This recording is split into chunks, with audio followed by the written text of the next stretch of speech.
Welcome to Gen X Adulting, and today we have Sherri Dindal, who listeners probably better know her as the real Slim Sherri in the studio. Welcome, Sherri. Thanks for having me. It's good to be here. We're thrilled to have you here. Our first question is always, what year were you born? 1972, man. It was a good year. It was a good year. Yes, you're Gen X. Yeah, right in the middle, right smack. Everybody's, like there's this all these micro gens, right? Where they're like, oh, I straddle this gen and that gen. I'm right in the middle. I'm right smack in the middle of Gen X. I'm not the oldest of Gen X. I'm not the youngest. I'm the middle child of Gen X. We also are. We're 1971. Oh, another good year, right? Also right, pretty much right in the middle. No, it's nice to be able to claim we are Gen X. There is no Zennial. There is no Generation Jones for us. We are it. I said those micros. That's what I'm dead in the middle. You cannot argue that I'm Gen X. I mean, I'll get people occasionally be like, "Oh, you sure you're not a boomer?" And I'm like, "Really?" Oh my goodness, absolutely not. So, where were you born? I was born in Ohio, Findlay, Ohio, tiny little town. It's not as tiny as it used to be, but just a small town in Ohio, in the Midwest, Bible Belt. But I spent probably about 7 years of my life there, and then grew up. The rest of my youth I spent in the city in Toledo, Ohio, which is north, right on the border of Ohio and Michigan. Now, were your parents from Findlay? My dad was from Findlay. My mom was from Akron, Ohio. Okay. And so they obviously, they met wherever they met, and she moved to Findlay. But yeah, originally she was from Akron, but she was born in West Virginia, actually. My dad was born and raised in Findlay. Where in West Virginia? My mom was born in Charleston. Okay. Brian's, his dad is from Morgantown, Granville area. Yeah, I know where that is. Yeah. Oh, that's so funny. A lot of people don't know Granville. They know Morgantown, but I know Morgantown. Yeah, I know Morgantown. Granville's right across the river. Okay. You look from the Coliseum, like, I don't know, whatever direction it is to the river, Granville's right there. So you grew up there? You grew up in West Virginia? My dad grew up there. I actually spent a lot of time there in the summers, all through my childhood, even through college. I would go back. We go back every now and then. It's beautiful. It's nice. No, it's beautiful there. I spent a lot of time there as a kid too, visiting my great grandmother and my mom's family down there. We would go down in the summers as well, and spend time in the mountains and the rivers, and it's just beautiful there. It really is. Absolutely, rivers and mountains. Yeah, it's amazing. Do you know how your parents met? Not really. They probably should have never met, to be honest. I don't know how they met. I don't. I should know that story. Both my parents are still alive. I guess I should maybe ask one of them at some point. But no, I'm not sure how they met. But they did. And okay, so they met and they moved to Findlay. Well, my dad already lived there. My mom. Okay, your mom moved to Findlay. They got married. Yep. And were you the oldest? I am of my parents. I am the only child that they had. Okay.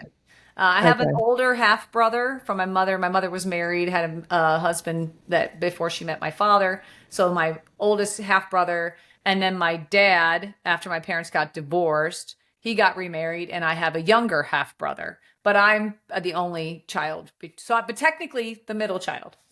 Okay, and what are the distances and ages between the boys for you? So my older brother and I are about 2.5 years apart.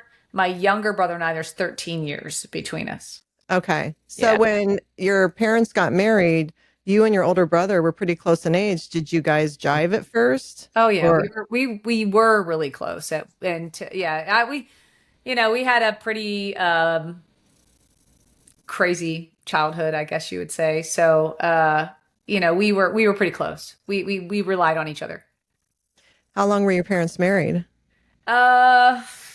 Shit.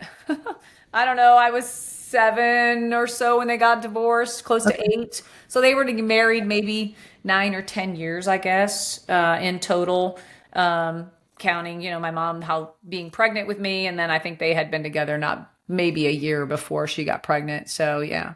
And during those years, did you experience that typical Gen X childhood where you were gone during the day and no one knew where you were until the nighttime. Okay.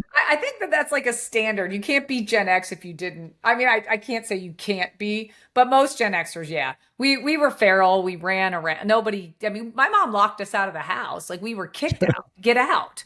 We were locked out of the house.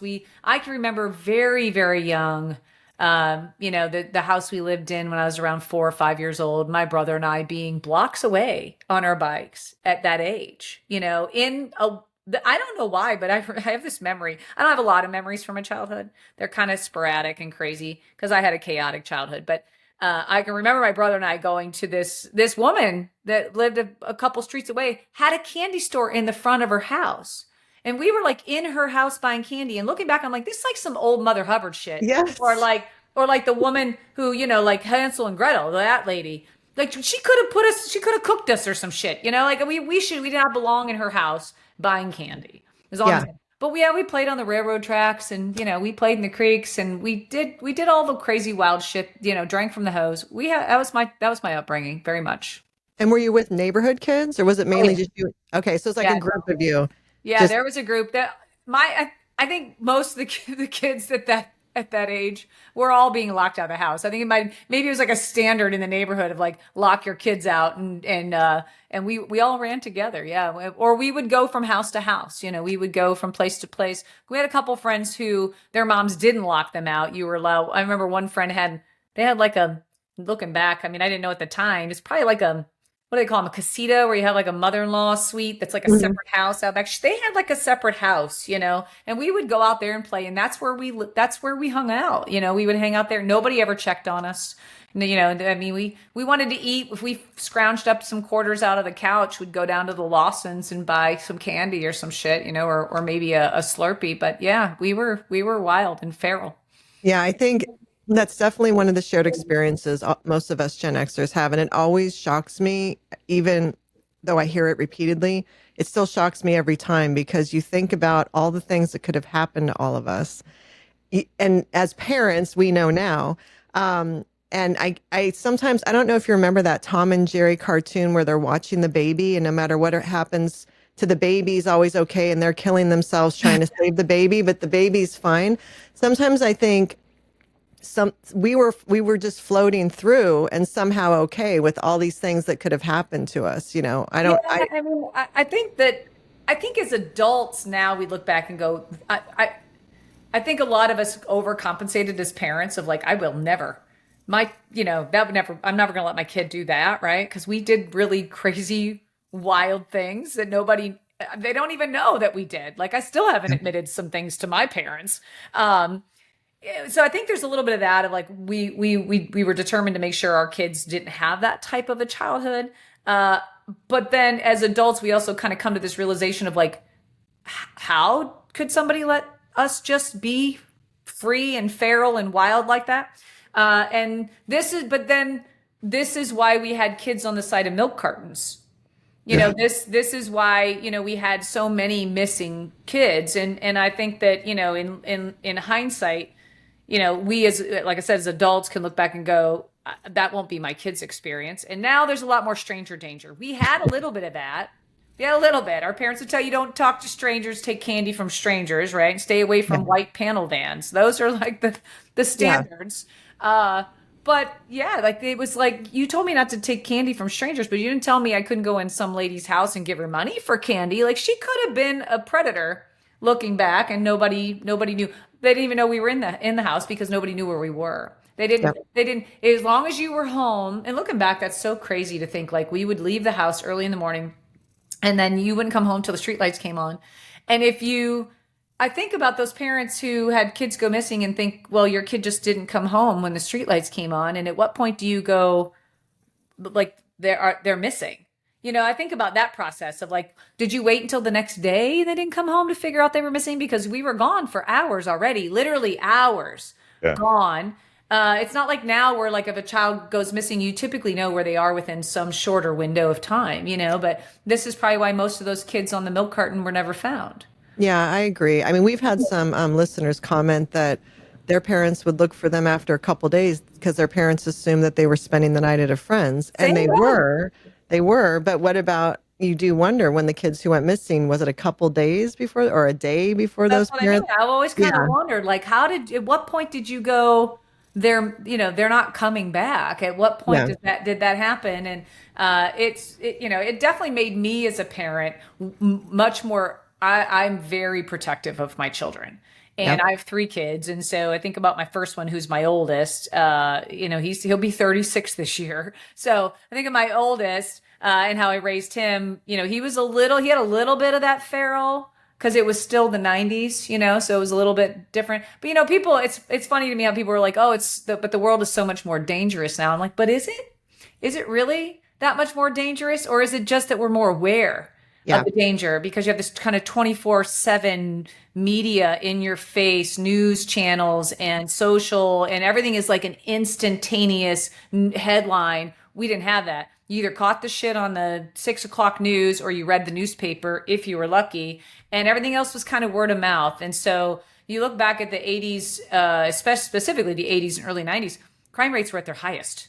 They were literally at their height for violent crimes. Those are down significantly. And so I'm like, I don't really know that it was a safer time. I think we were just not as aware, and it wasn't in our lens like it is today. And so that made me a very overprotective parent of my younger ones. But my oldest, he did still get a little bit of the benefit of not having this constant, fear mongering with the media that keeps it in your face. So my girls, they can't leave the yard without me knowing. Yeah. Yeah. No, I think it makes sense though, because how could we not be so hyper aware when, as you said, we're constantly consuming what's going on every second around the world? So the reaction to that, not just us trying to create the childhood that we always wanted and be the people that we needed, but the reaction to just social media consumption and the 24/7 news cycle. What do you expect us to be like as parents? I think the way we parent, part of it is the reaction to all of that, because it scares the shit out of us. Well, yeah. I mean, would they rather the opposite of us to parent? Could you imagine in this day and age, if we parented kids today with all that we know and with media in our face the way it is, and the news and all the stuff that, like you said, around the world that we're aware of, if we parented our kids like we were parented in this time, what that would look like? Yeah. It would look like we were the shittiest parents on the planet. We would go to jail. You would go to jail today for neglect, for endangering your children, for whatever. Nobody gave a shit about that at the time. And I don't know, I've questioned that sometimes, like, is it because they weren't aware? They didn't have that knowledge, or did they not care? I don't really know. I don't know if they paid attention, because how fucked up is it that when we were kids and you're eating your shitty sugar-laden cereal with the milk carton of a missing kid right there, right? I remember reading that thinking, what happened? But it was there. The parents kind of had an idea, but I don't know if they ever corrected or changed, right? Well, that's They the thing, didn't. is like, what that is the question of, like, did they not care? So to your point, the milk carton, right, is in their face, but were they really absorbing that information? Were they looking at it going, were they wondering the same thing we were, as we're sitting there eating our honeycombs, looking at this kid's face on the side of a milk carton going, wonder what the fuck happened to him? Like, totally. I don't know if they were doing that. But I also think that part of it was, and I try never to talk negatively about any other generation. I intentionally try not to do that. So this is not a dig at our parents, or either the boomers or silent gens, but the boomers specifically, very self-centered and narcissistic generation that were very much me. And so there's some of me that wonders too, was it just the sign of the times? Like, everybody was just for themselves, and kids were sort of like an expectation. You have to have kids. Yeah. Everybody has to have kids. You get married, you get a job, you work, till you die, and you have kids. That's your job. That's what society expects of you. And so they had kids that they didn't maybe necessarily really want. And so, in some cases, I think some of us, and I'm not saying that that's my experience, I'm just saying maybe some And maybe it was my experience. I don't know. I'm still working on that. I'm still in therapy for that. But that maybe we weren't really wanted. We were just sort of in the way. Yeah, I think that's a really good point. I think you can only claim ignorance so much. And I do think there are people that shouldn't be parents in general. And I think back in that time, women especially would not have been supported to make that decision. That Right. really has just shown up in the last, strongly, I want to say in the last 5 to 10 years, where if a woman says, I'm not going to have children, people are like, oh, okay. Like, it's not a big deal. But back then, I think people would have said, what do you mean you're not going to have children? That's what you do. You get, like you just said, you get married and have children. So, And they married them young. It was like an expectation. Like you yeah, got to find a man. You have to find somebody to take care of yes. you. You have to have children, secure everything. You want to secure your future, somebody to take care of you when you're old. Like all these sort of like expectations of the world of like who they were and what they were to become. And so I do think a lot of them, they were kind of in that whole free love, the 60s, and they just wanted to just be themselves. And I think that's beautiful until they decided I have to get married and settle down and have kids. And I don't think a lot of them really wanted it. It was also the expectations of the church. It was the expectations of their families, and now you just mentioned something, and I don't get into anything too crazy, but talking about like the last 5 or 10 years and how, now it's not as big of a deal, but now we're starting to turn back a little bit because now birth rates are down. And so now all of a sudden we give a shit again about whether women are having kids. And so it's like, make up your mind. You either Right. don't give a shit if we have kids. It's not you absolutely, it's an expectation that every woman puts out at least one kid so we can keep this machine running because that's the moneymaker, right? Like Yeah. again, I don't usually talk about stuff like that, but when you look at it, it's like, it's kind of fucked up. We started to, fix things where maybe women had a little bit more ability to choose. Do I want to have a kid? Do I not want to have a kid? Do I want to get married? Do I not want to get married? To now we're back to, hey, we're declining. Our numbers are declining. So yeah, you got to have kids. No, I think it's a really good point. Just as Gen X swung the pendulum as parents and went completely the opposite of how we were raised, and maybe sometimes a little too helicoptery, but so what? That's, again, the reaction to many variables. I think to right that expectation of women to get married and raise children, women are swinging the pendulum to the opposite of that. And now you want it to come back. Well, there has to be balance, and not, like as you said, not to go too deep into that, but I'm hoping for the Gen Z women, and I see it happening, that they are going to have higher standards, higher expectations, and hopefully the Gen Z men will rise to it, because if they want to have these families, they're going to need to, at least from my experience. To see us get to a place of like, you have kids, you choose to have children because you want to. I Yes. think that's the difference, is that a lot of people, unfortunately, and especially if you live in an area where maybe you're the more low income neighborhoods tend to be that, there tend to be more children on, in those environments, and that's a byproduct of that. And those kids, unfortunately, they're going to have, a lot of them will have more difficult upbringings, and that's unfortunate. But I would love to see us get to a place where you have kids because you want to. Because the last thing what I despise is people who have kids and don't really want them. And the only people who suffer are the kids for them. Yeah. The kids suffer. 100%. And I think that brings it back to, I think there were many boomers. We're talking the Woodstock generation. And then it was like, okay, Man. now you need to go into a box and you need to have these children and raise. And so, I mean, you think about it, not just was there the commercial, do you know where your children are, that would come on at 10 p.m. to remind them, do you know where your children are? But there was a commercial, I think a few years before that was all about, have you hugged your child today? Oh, I remember that. Yeah. Yes. And I think that's the one, if you listen to what's being said in that commercial, it is gut wrenching. I'm like, I can't believe that this was our life.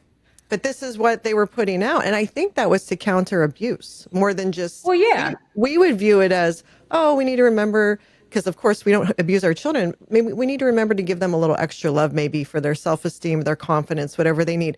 Back then it was just, don't hate your kid, hug them instead. Well, what's fascinating. I'm sorry, go ahead. No, go ahead. So say, if you listen to the kids that are in that, Like that I think if we're talking about the same one, there's like a mom who's upset, the dad's upset, the kid's like, I don't know what I did wrong. And they're like making excuses for the parents. The daddy had a long day at work. You know, mommy is stressed out. Like they were making excuses for their behavior and for abusing their children, for hitting their children. And so, and it's not like discipline. We're not talking about discipline. We're talking about hitting kids for all kinds of shit. As an outlet. Dysfunctional shit. Just As an outlet. them because, whatever, they did something, a minor mistake that You was. know what's crazy to me, though, is it wasn't the parents that were watching it. It was us. We were the ones that were the consumers of this thinking, oh, it's okay. You mean the commercial? Yeah. Watching the commercial. Yeah, it's all right, Dad. Watching that Mom. No, it's so true. I think Gen X, we are the first generation to be gaslit as a whole. Because every time we showed any emotion or concern or needs, we were gaslit, like completely undermined, completely belittled. And so we all grew up, and we'll get deeper into this, but grew up grinding. And we're still grinding. What are you talking about? We're still grinding. But and again, when we get to midlife, we'll go on this further. But I think that it's just now where we're kind of like, wait a minute, we're waking up. We're hitting this phase of life where you start, and I'm actually, we can get into it. I'm writing a book about that very thing. Nice.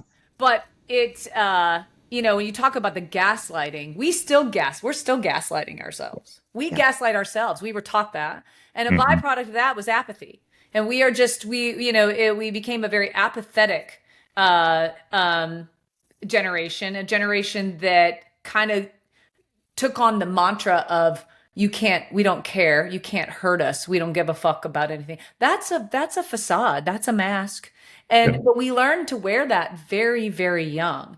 And that was a result of conditioning. That was a result of compliance and obedience and all the things that we were taught, which was, you stop that crying or I'll give you something to cry about. It was go to your room if you're going to cry. Self-isolation even. We still self-isolate, a lot of us, because we were not taught healthy ways of managing our emotions. And so we just stuffed them down. We've pushed them down. And so usually if you see it, I make jokes about it, but my content, I take serious topics and I infuse humor into them in a way to give people something to think about or maybe see things a different way.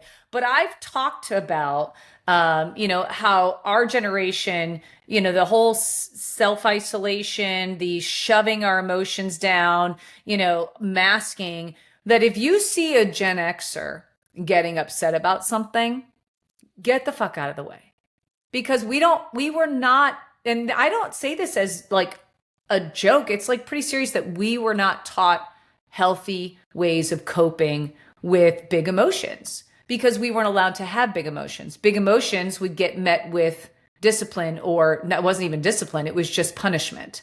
And so we learned that emotion equaled punishment or emotion equaled isolation, and so when you start peeling those layers off, and you start looking deeper, you're like, I don't process big emotions because I don't fucking know how. Those were during our fundamental and foundational years of our life. And we were kind of stunted there. And so I also joke about how we're just kind of perpetually adolescent. Well, that's a joke. We're Peter Pan syndrome people, but it's because a lot of us were very emotionally stunted during those fundamental and foundational years of our life. And 100%. So here we are as midlife adults going, I don't know what to do with this. What's remarkable to me is you're spot on. You're an absolute expert in this. I'm not an expert in anything. Just hearing you talk about it, you are absolutely spot on. No, 100%. It's amazing. 100%. Yeah. We were never taught how to identify even what emotion we're feeling. No one said, you're feeling anxious because of this, and that's okay. I sometimes feel anxious too. This is what you can do to deal with your anxiety, or you're feeling depressed, and this could be the reason. Especially it's boys and girls, especially the boys, though. Like I think some of us girls had a look. Well, boys weren't allowed to. Boys don't cry. Yeah, boys don't cry, boys and so don't then show emotion. No, and then they gaslight. Back to the gaslighting ourselves. We still gaslight ourselves. It is what you're talking about is when I am feeling anything, we gaslight ourselves into going, I'm okay. Everything's fine. Shove it down. Shove it down. I'll be okay. Because that's how we've always been. That's how we've gone through life. That's how we have gotten to where we are, is just by shutting everything else out, because we generally can't even manage our own emotions, let alone anybody else's. So we're just apathetic to everybody else's emotions, because like, I don't even know how to process my own shit. Get away from me. I can't handle your shit. And so I find myself, especially with two girls, one is 14, one is about to be 12. So I am on the ride in the struggle bus, let me tell you, is looking at them going, I struggle to manage their big emotions because I don't know how to manage mine. And so I'm like, my only response is, your crazy's going to meet mine, because I don't know how else to deal with you. But I don't want to cope with them that way. I want to be a better parent. I want to be able to manage. And so I'm having to work through my own stuff to figure out how to manage my own big emotions so that I can be a better parent and teach them to have good coping mechanisms and good ways of dealing with their own emotions so that they can be better people in the future. And this is what a lot of Gen X parents have, I think, struggle with. And so you have two kinds of Gen Xers. You have the one that you're talking about, that helicoptered the shit out of their kids and overcompensated. And then you have the ones that never changed, and they're exactly like their parents. They raised their kids exactly the way they were raised. And so you're seeing this reflection of that in these younger millennials and the Gen Zs, where they're like, you have two sides. They either absolutely love their Gen X parents or they fucking hate them. Yes. Yes. I'm always surprised when we'll hear from people who say that their Gen X parents are exactly like boomers. They'll say Gen Xers are just like boomers. And I'm thinking, we aren't, but it's because there's two types. There really are two kinds. And I didn't really realize it until, and now almost 4 years making content, and I see the comments, I read them, I can pick them out very, very quickly. The ones that are still, they didn't break the cycle. They didn't break that generational, abuse cycle. I wonder if there's a third, because I almost feel like I'm in that third, because on a continuum, I feel like I'm in the middle. Well, there could be a hybrid of the two. Bad habits, but trying to, why? Because you were born in 1971. Yeah, maybe. I think there could be a little hybrid, of one that's like still has a little bit of that. Because, there are people, especially if you're an older Gen Xer, like almost Gen Jones, they're kind of, I joke, but it's not really, they're kind of boomer light. So they've got a lot of boomer tendencies, but they also are Gen Xers that have a lot of Gen X tendencies. So there could be like a hybrid, but I think that's the struggle. Yeah, it is. You don't want to helicopter too much, but you also don't want to be completely devoid of understanding and support. And I find it fascinating. How many kids do you guys have? We have 3. So we have a 28-year-old, a 24-year-old, and then we have a 15-year-old. He was our surprise baby. Bonus baby. And when you said, I'm actually laughing inside because he's characterizing himself as in the middle of the road, but he tracks our kids constantly, even our 28-year-old. And if you can't on the GPS on a Life 360, I don't tell them. They all know. They all know. There was a time our daughter was helicoptering behind a curtain. That's all you're doing. Probably. Yeah. And he wants to know all the goings-ons and he hears us talking. He's like, what's happening? He wants to know everything. So, but I want him to figure some shit out on their own. Yeah. You don't want to solve every problem. You want to bring some tough love, wherever that may fall. Yeah. So here's a question for the two of you. I'm curious. I was an investigator for a long time, so my brain works in really wild, curious ways. So, because this is your podcast, I'm asking you questions. But as parents that parent together, how do you parent differently in that way? Which are you more of a more helicoptery and more protective, and you're more behind the scenes, still protective, helicoptering from a distance with? I wonder, because I'm questioning if it's maybe a male perspective versus the female mother perspective, dad versus mom. I'm wondering if that's maybe so you two parent together. What is your take on that dynamic? Yeah. So because your dad. I think in some ways. I'm going to go first. Go ahead. I'm on the front lines, so I find out the information. I'm knowing everything that's going on first. So you're the one saying you wait till your dad gets home? No, I'm kidding. No. You wait till your father gets home. I have a complimentary answer to where you're going. And then I fill him in, like, just so this is what's going on. So then when he approaches them, he already has background on a situation. and it helps him communicate with them easier. So he's not 20 questioning them as much because he already has some background. And I found through the years, he's worked from home since COVID, but when he used to be driving home from work, he would call me and I would fill him in on what went on with them through the day. So when he walked in, he could kind of ease into it a little bit easier because, and I don't know if you've experienced this, but especially once they turn 12, 13, 14, if you start 20 questioning them, they stop answering all your questions. Yeah. So Yeah. it's a dance. It's a like dance. that too. We just didn't have, Oh, yeah. they couldn't track us. That was the difference. Yeah. Yeah. So, Well, and no one was asking us any questions. yeah, nobody gave it. Well, if you did get asked, you were probably, they already knew the answer. It was a loaded question. They already Yeah. knew wherever you were, and they were just waiting for you to lie to them so that you had a reason to hit you. Yeah. But Yeah. anyway, It was a setup. I was going to say, I think she prevents problems. I probably solve problems. And it's maybe not always with grace, but maybe a bigger hammer or something. Like if there's ever an issue at school, which is very rare, you could probably count them, she'll work with the administration to solve it. But I'll be the first to say, we'll come in tomorrow and we'll talk about this type of thing.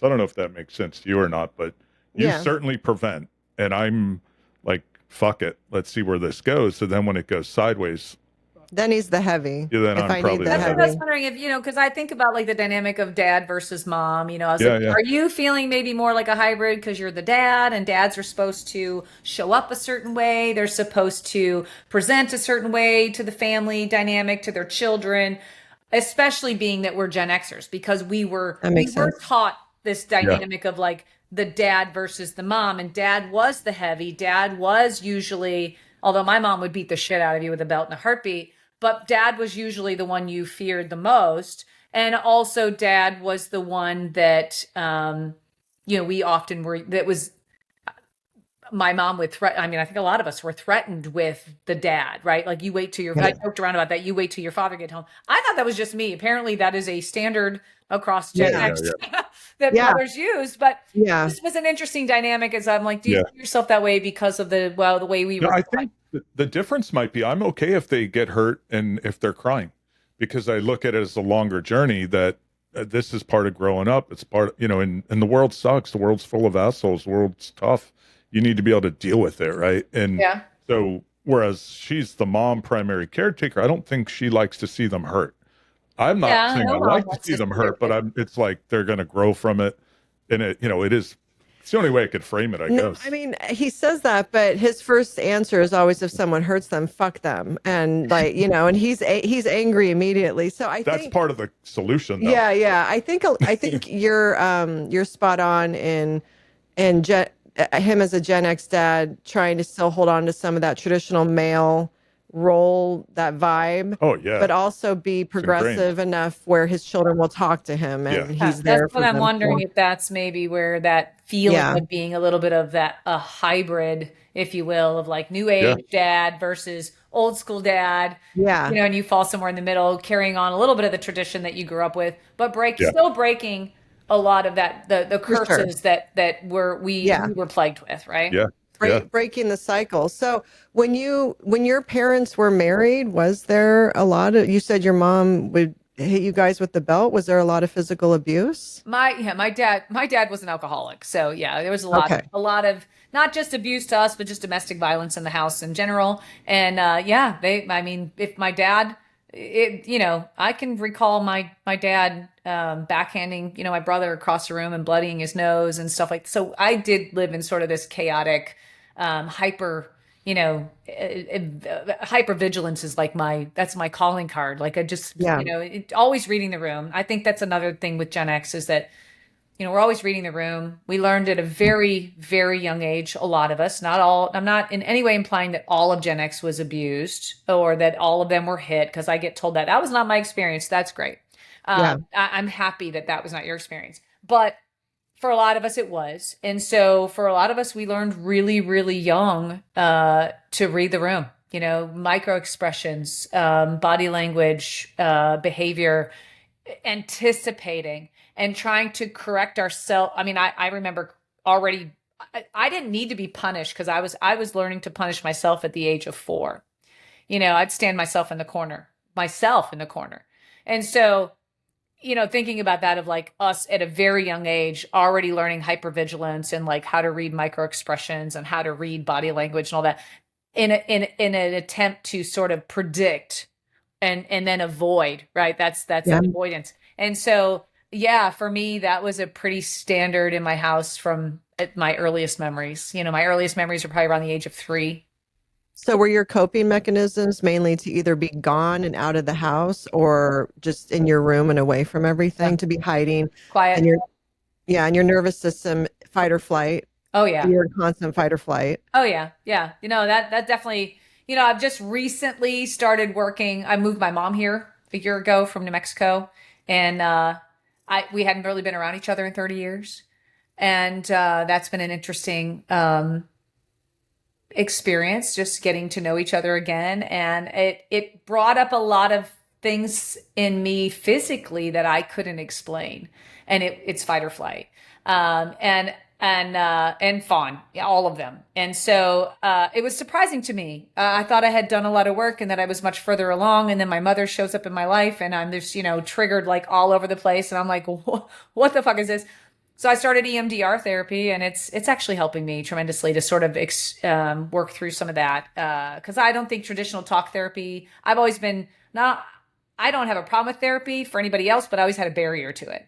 Like I wasn't really okay with sitting down and getting really intimate and getting into. I don't need to do that with some stranger. But EMDR is different, and so it's helped me to learn to identify things that trigger me physically. Like your logical brain will tell you one thing, right? Logical brain's like, we're fine, we're safe. Like, what the fuck is your problem?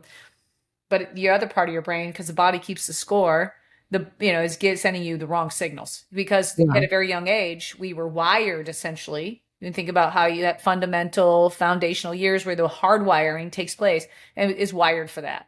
And so it's trying to undo those, trying to rip those fucking wires out and rewire myself. And so that's been it's been an interesting year. I think that a lot of Gen Xers can relate to that of having to care for their parents or having their parents live closer to them all of a sudden.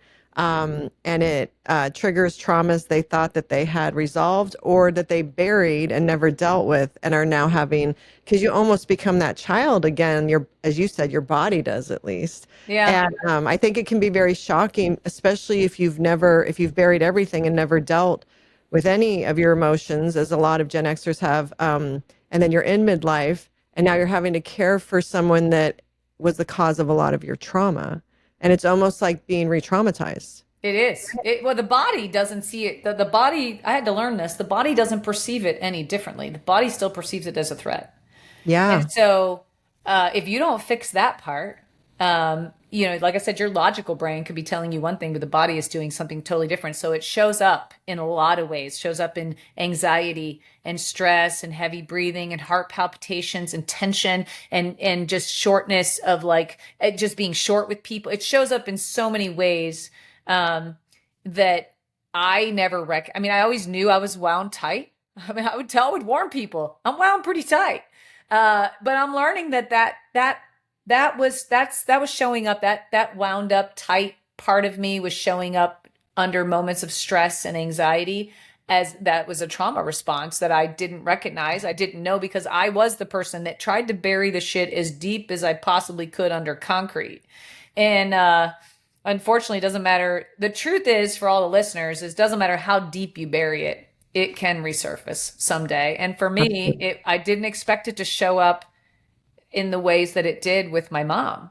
And so both my parents are still alive. And I knew my dad triggers the shit out of me. Every time he comes to visit, I'm like, I can tolerate you for about 2 days.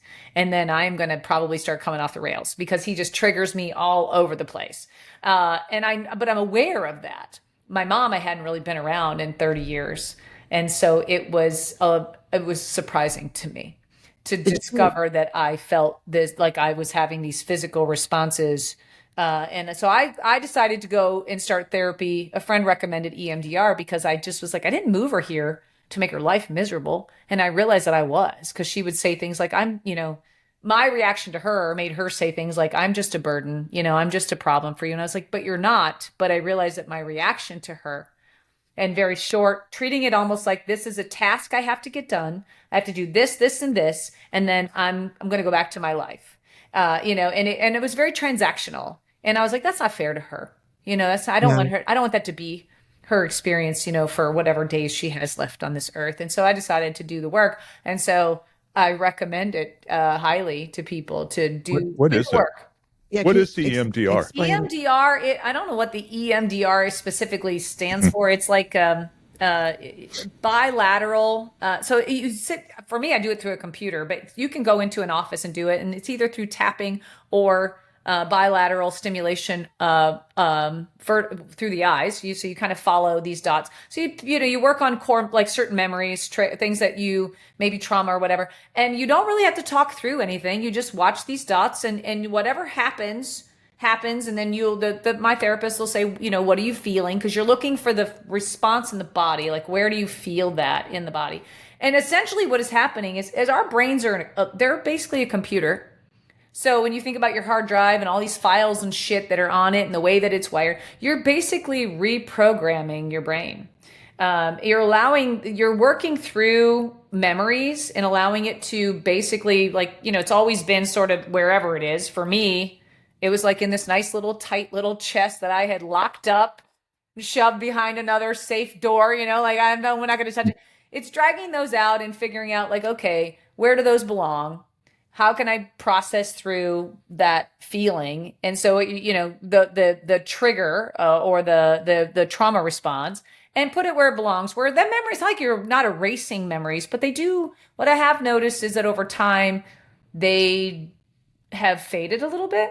Like they're not as prominent. Like I used to be pretty controlled by like a loop of memories that would just sort of play in my brain that I couldn't control. And it's being able to file those and put them in places where they belong. And sure, the memory's still there. I can reach for it, but it doesn't disturb my system like it did You almost before. reprocess it as a You do. as an adult. Your brain is just reprocessing. Yeah, yeah, You're reprogramming essentially that wiring. That yeah. wiring I was talking about. And so it's kind of like taking the wire out and go, okay, that wire doesn't really belong here. It belongs over here. And so you work it's wild to me. It's very woo woo. To me, it was very woo woo. Yeah. And in the beginning, I didn't have any expectations. I was like, initially I was probably a pretty standard Gen X response. This is fucking stupid. Like, what am I doing?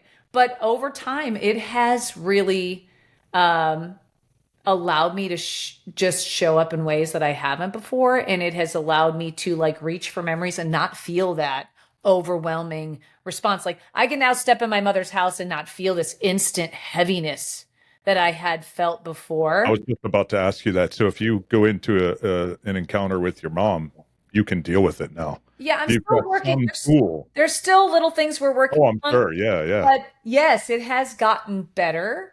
I can now Interesting. sit down at the table and have a cup of coffee with her and just have a chat and not feel all that stuff that I was feeling that I couldn't understand. Like I was like, I don't understand. I've been around her in 30 damn years. Why the fuck do I feel like this? Like that was Mhm. really wild for me. And I couldn't control it. And I knew it was showing up in ways that were aggressive for me. Like I was snippy with her or short with her. Or like I said, transactional. And I like, okay, I got to come in. I got to do this, this, and this, and then I'm out. And so it's allowed me to work through that in ways that I don't think that probably would have taken me years of talk therapy to get through. And I've done that in 6 months. So That's huge. Yeah, it almost sounds like it allowed you to have closure with each of those experiences, it those does. traumatic experiences, and then disconnect the physiological reaction that those memories triggered That's in what you. you're trying to do. Is Yeah. just what you're doing is essentially you're trying to tell your body like that's not a threat anymore. Right. And so, because the body still perceives, like I said, the body keeps the score. I don't know if you've ever read the book, The Body Keeps the Score. It's very valid. Like the body's going to say this is a perceived threat. And not only because of whatever happened to you, like as a child with your parents. So it's not just my parents that trigger, but even allowing me to connect the dots with other things that go on in my life, with my children, with my family, to identify like, ooh, I'm more aware of what's happening in my body, where I'm like, oh, why did that make me feel that way? Like I'm more aware to be like, oh, I need to think about like what that is and try to connect it, figure out where that learned behavior came from, or that where my body learned that. And it's allowed me to sort of peel back the layers in other aspects of my life, not just with my mom. Yeah. And it's probably in a way, it's allowed you to ground yourself physically, like ground your body more, because I think for a lot of Gen Xers, we've buried our emotions so much and have been grinding so hard that our mind and our body kind of became disconnected a little bit, because you're just kind of going through the motions of life sometimes without being fully grounded physically, head to toes, like toes deep into the ground. And so by what you're doing, by disconnecting those traumas physiologically from your body and allowing your body to heal, you're fully present. Yeah, Like, that was something I love that you said that, because I can tell you prior to, I spent 51 years of my life, 50 years of my life not being present. I could be here and we could be having this conversation, but my brain could be doing all kinds of wild shit. And like I said, that kind of loop that just sort of always played in my brain. Like I would wake up in the morning and I would, for a moment, have like peace, and then it would just kind of flood in. And that's sort of, and that's the stuff that you're like, nobody knows. You just put that over. I know it's here, but I can still get through that. I just grind. We just go. We just suck it up, because that's what we were told to do. You're fine. Suck it up. Rub some dirt on it. Keep going. And that's how I went through life. And so, yes, it has allowed me to be more present. And I talk about this because it's so important, of like, life is happening in the now. So many people spend so much of their lives in the past or in the future that they're missing all of what life has to offer, all the good that's happening right here in the moment.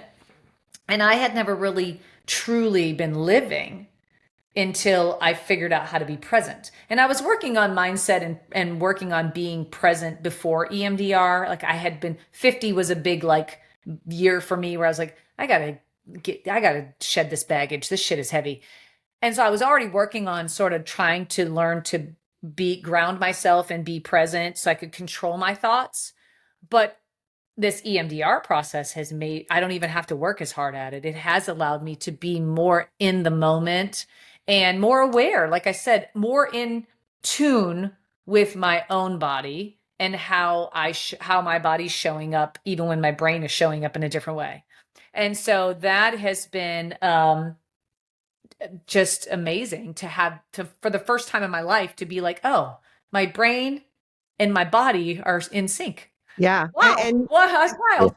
Yeah. And as a result, you can truly enjoy moments that are enjoyable, because I know I found for myself, before I connected fully with my body again, I, even in enjoyable, relaxing moments, I still wasn't 100% there. My body was still tense. I was still in fight or flight, even though I'm going through the motions. Yeah, this is great, but I'm still on alert. But when you go through that and you ground and you become fully present, then you can enjoy the good times truly, and your body can relax and enjoy it too. Well, you remember more of those moments. Like memory Yeah. has always been a struggle for me from the time I was a child. I think a lot of that just has to do with trauma in general. Yeah. I know it does, because I've talked about that with my therapist, but not like looking back at moments that should have been really significant in my life and big joyful moments, and having so little recollection of like those moments.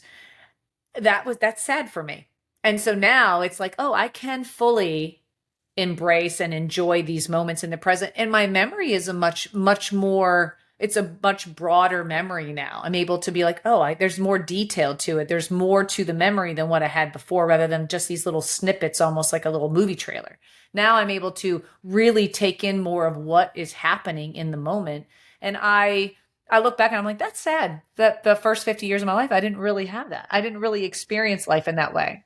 Yeah, but I think that Gen Xers, especially, disassociation was like our number one tool. It is. And it was our survival mechanism. It was everything. So I think for a lot of us, just not disassociating anymore is like, can be shocking to the system, because that's another, it's also recognizing when you're disassociating. That's something I never could do before. And now I'm able to go, why are you there? Why are you not here? I never could do that before. I couldn't have that kind of control over where my brain was going, or what my brain was thinking about, or what my body was doing. Now I'm able to be more aware and more in tune with that. And I talk about this a little bit. I haven't really this. You guys are kind of the first people I've talked about the EMDR thing with. But I want to share that with people because there is hope. I think for a lot of times, most of my life, a lot of times I felt like there was no hope. I was just meant to live that way my entire life. Yeah. And that's a horrible like space to be in. When you just feel overwhelmed all the time by these emotions you don't know how to express and you don't know how to control them, and you also don't know what to do with them. You can't, nobody wants to hear. We also were never told. We also were told nobody ever wanted to hear how we felt either. So also believing that nobody wants to hear about your feelings. And so, finally arriving at a place where I'm like, there is hope. You can actually feel joy and happiness and peace, and you can feel like you are standing in your own power where I never did before. Was there an event that, because I feel like I've gone through a similar enlightenment or epiphany, whatever it might be. Awakening. Yeah. Was there, and it feels like it's almost onset with age, but It is. because I can't, trace it back to anything else. Was there anything like that for you? Was do you think it's age? Was there an event? Some big There wasn't an event. Age definitely played a factor. So I've always sort of, looking back, I mean, even my 30s, my 40s, I was too young and stupid. I was just surviving in my 20s. I was a young mom. I had a kid at 17. Like 20s is a blur.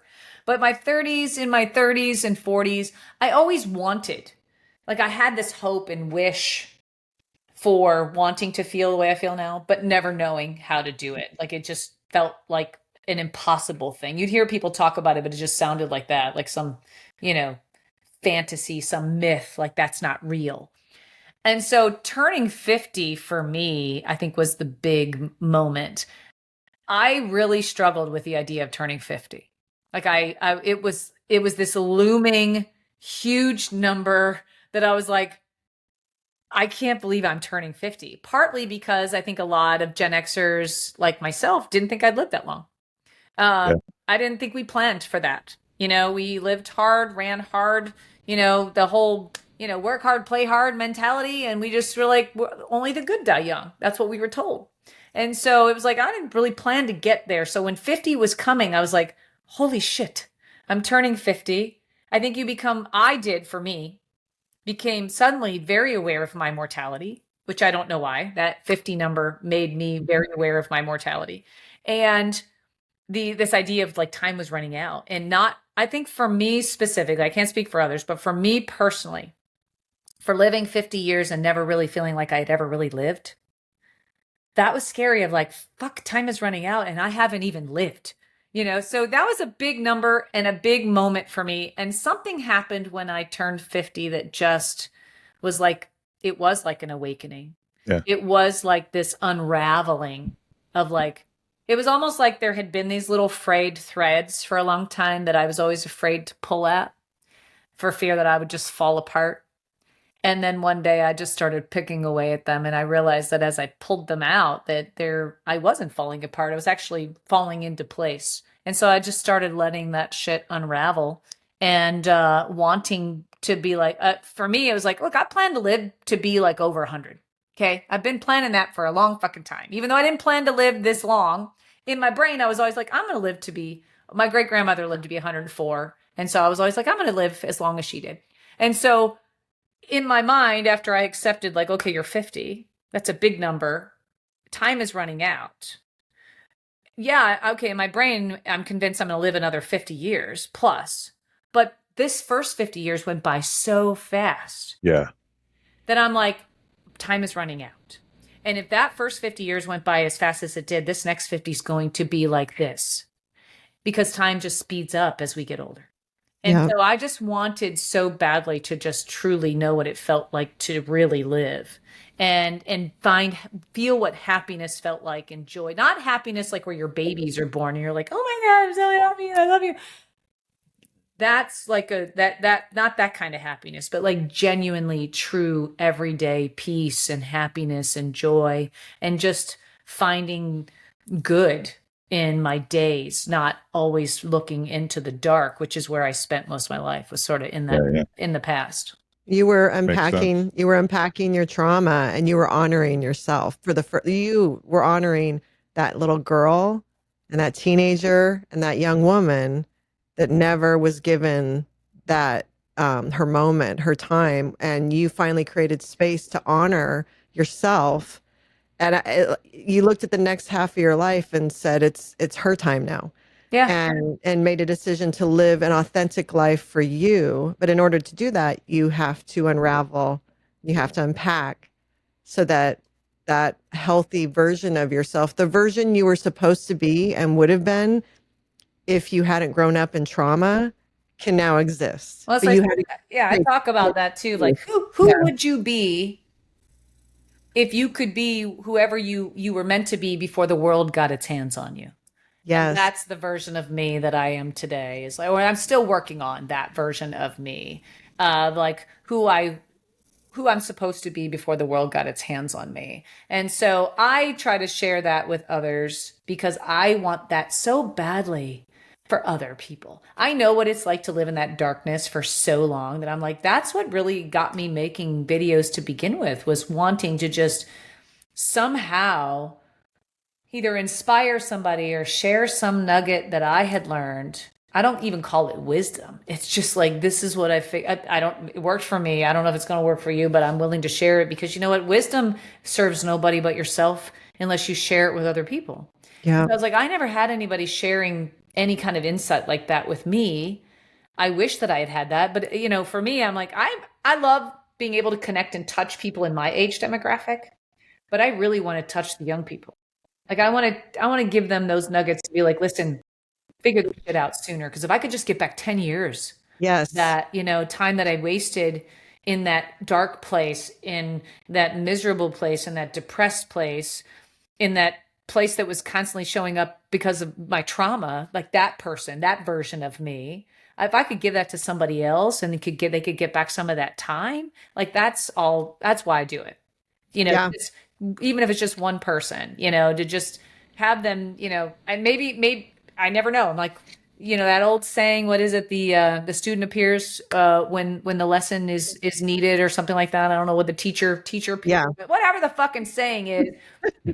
I'm hoping to be the teacher, maybe, you know, that Yeah. shows up when they need it.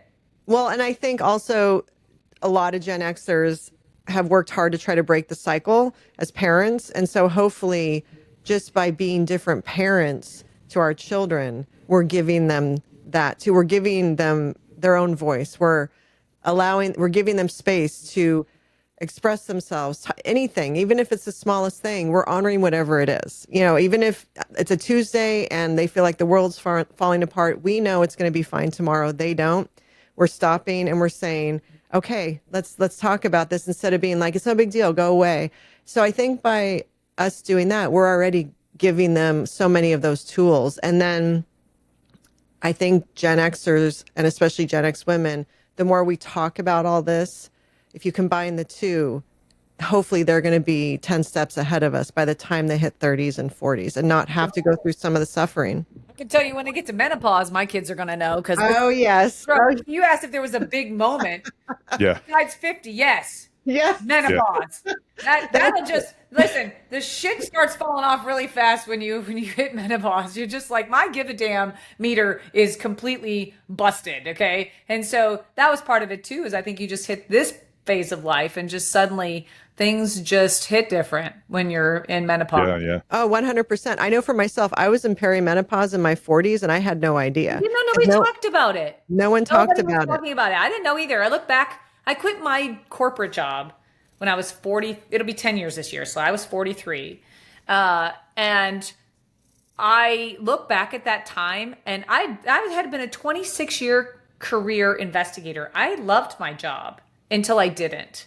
Yeah. And then I was like, I gotta get the fuck out of here. So I quit with no plan. I didn't know what I was going to do. I didn't have a job. I'd never done that. I had always worked my entire life, made sure I had another job before I quit that job. And so it was the first time in my life where I was like, no, I don't care. I have to get out of here. I literally am going to go crazy. And I look back and go, I was probably in perimenopause then. I went to the doctor. I remember before I quit my job, knowing I felt off, something felt crazy in me, crazier than normal. And they wanted to put me on antidepressants, you know, and shit like that. And they made me feel really shitty. And I was like, no, I don't like I don't like this feeling. I don't want to be medicated like that. So I didn't do that. So I just went through my 40s not knowing like you, because nobody was talking about it. Perimenopause was not even a word. I thought menopause was just like the only thing. Like you stop having a period and then you're just in menopause, right? But then to find out there's perimenopause and that can last for 10 plus years and there's over 100 different symptoms associated. I was like, why are we not talking about this?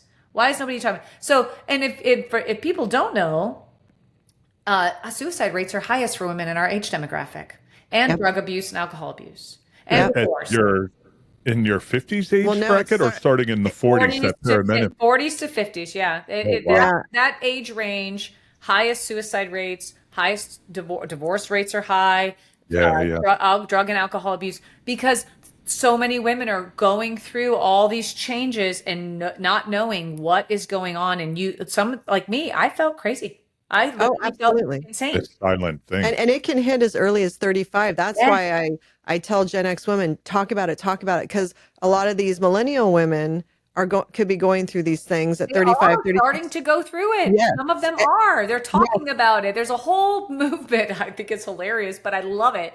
On TikTok, where I keep seeing these videos pop up of these women in their 30s and early 40s talking about perimenopause. And I'm like, yes, I thank God for social media in this regard of like being able to put this kind of awareness out there. And it's funny, but then there's some of those videos that are not funny. They're literally women begging other women to, what is wrong with me? Like what can I do? Because there just needs to be more education around it. And more doctors need more education for sure, but we need to be talking about it. So I love to see people like Drew Barrymore and Halle Berry and Oprah and all these other people with huge platforms get behind talking about menopause, because it's a really big mental health and physical health problem for women that is not being, does not get the attention it needs. So menopause for me was really another big factor. And I think it is for a lot of women.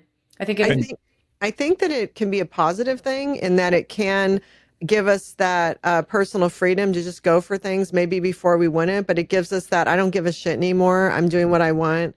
Fuck everyone attitude. So I think there's a positive to it. Yeah, there's a positive to it, but I don't think we need to feel like we're going crazy or utter shit through the process. So that's the part that they need to do better is like when so many women talk about going to their doctors in perimenopause and being gaslit by the doctors, telling them that this is just normal. This is just normal phase of life, or there's nothing wrong with you. Your levels are fine. They want to, again, like me, put them on antidepressants. And I look back, like I said, when I quit my job, had I known more about what was happening to my body, maybe I wouldn't have quit my job. Not that it was a bad thing. I've been in business for myself now for almost 10 years and life is great, but everything happens for a reason. But I do look back at that, and there's times I miss being an investigator. I loved doing what I did until, like I said, I didn't.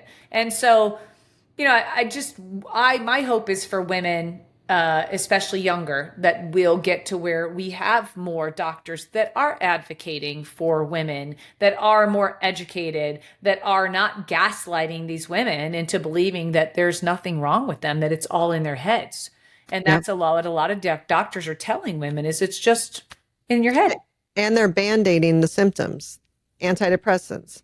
Go exercise more. Change your diet. Yeah, eat less. You're overweight because you're eating too much. A lot of these women, they're like, I literally work out every single day. I barely am eating anything, and I'm still gaining weight. And so what they're doing is they're lacking nutrition. They're lacking what their bodies actually need, which is doing other harm to them because they're trying not to gain weight because society tells you that you're supposed to be skinny, or, there's all these self-esteem issues and all these other things that creep up. Your skin starts to change, your hair changes, like all these things start to change, and you suddenly you feel less relevant, feel less appealing, all this, and then it's just a snowball. It's a big snowball. Yeah. And then a lot of women during this time are still caring for young children. Yes. So there's needs there. And because it's not talked about, I mean, if you think the women don't know what's going on with them, their partners have no clue. That's what I was going to say. We have no fucking idea what's going on. At least in middle school. Did you ever have any idea what was going on? I'll plead the fifth. No. But at least in middle school, boys do get an idea of what girls go through puberty. So like they understand physiologically, they get their period, but there's no conversation for men about menopause, perimenopause and menopause. And so you see marriages falling apart, Well, men 'cause go through menopause too. That's the thing. They don't call it menopause, but it's like andropause. men also go Yeah. through a cycle of menopause where they're Yep. also affected. Their energy and their libido and your moods are affected. And so you have kind of this combination, which is like basically building the perfect bomb if you don't do it, if you don't Yeah. work Yeah. on it, right? And so that's where, the divorce rates, you one or the other or both. They just are like, Yeah. fuck it, I'm done. Where those Yeah. marriages might have been great marriages until, one day menopause catches up and they're like, I'm over your shit. I'm sick of everybody's shit. There's And no, they quit. Yeah. what's that book? What to Expect When You're Expecting, right? Yeah. They need to There's make no one. what to What to expect expect when when, you're when you hit Yeah. what I don't even know. It's not middle age. Well, technically it's middle Technically. age because they, technically if you go based on life expectancy, they say 35 is like middle age. I'm like, yeah, fuck you. That's Yeah. I don't ridiculous. buy that. I'm Either. like you. But you could say what to expect when you're in midlife because, Yeah. that's ages 35 and up, to like probably 60. That's kind of Mhm. midlife, 55, 60. Because there's some women that they don't go through menopause until later. They may be 52, 54, whatever. And so, I say we should be issued a standard issue handbook when we get to this point in life. It kind of lists all this shit out. But yeah, there's not, and there should be. There should be, I think there should be more OBGYNs too that specialize in midlife and hormones for women, because there's plenty that take care of the baby stuff, but there's so few there for women our age. And to your point, we get handed all this information about get your mammogram, da da da da da. There should be a pamphlet or a piece of paper even saying these are the signs of perimenopause. These are things that look Are out. you feeling these things? If so, Yeah. talk to your doctor. Yeah. I'm very fortunate to have an amazing, I highly recommend, I say this to women all the time. If you have a doctor that's gaslighting you, if you have a doctor that's not listening to you and you feel all these things, find a doctor that will listen and that will advocate for you. I have a doctor who is my OBGYN, who is my age. She's actually a couple years older than me. So she's in the thick of it herself. She is probably one of the few doctors I found that listens to everything. And she knows because she's going through it. So I highly recommend, if you got some doctor gaslighting you, because the women doctors do it too. Like 100%. they do. And sometimes they're worse. Like they're just, this is just the way it is. It's not the way it is. We don't have to suffer. And there's so many other side effects of menopause that needs to be addressed. Like, we start losing muscle mass and bone density, and there's all these other things. And so, cognitive function, there's lots of various things that are showing up. But I highly recommend go find yourself a doctor that's in your age.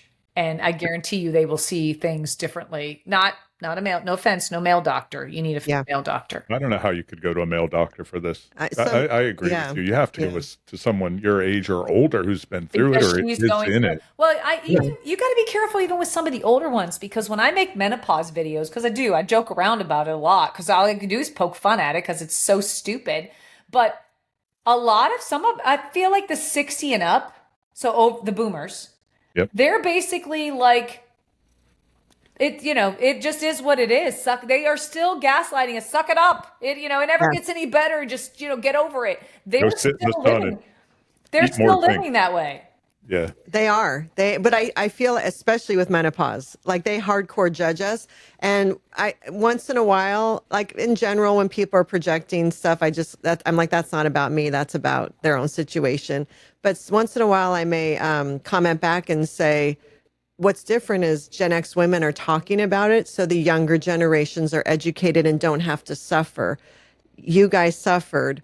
We suffered. We're trying to change the narrative and be part of a cultural shift. You're way better than I am at that, because you know what? My response. So my mom, I asked my mom one day. I was like, "Why did you not warn me? Why did you not tell me?" Because they don't talk about it.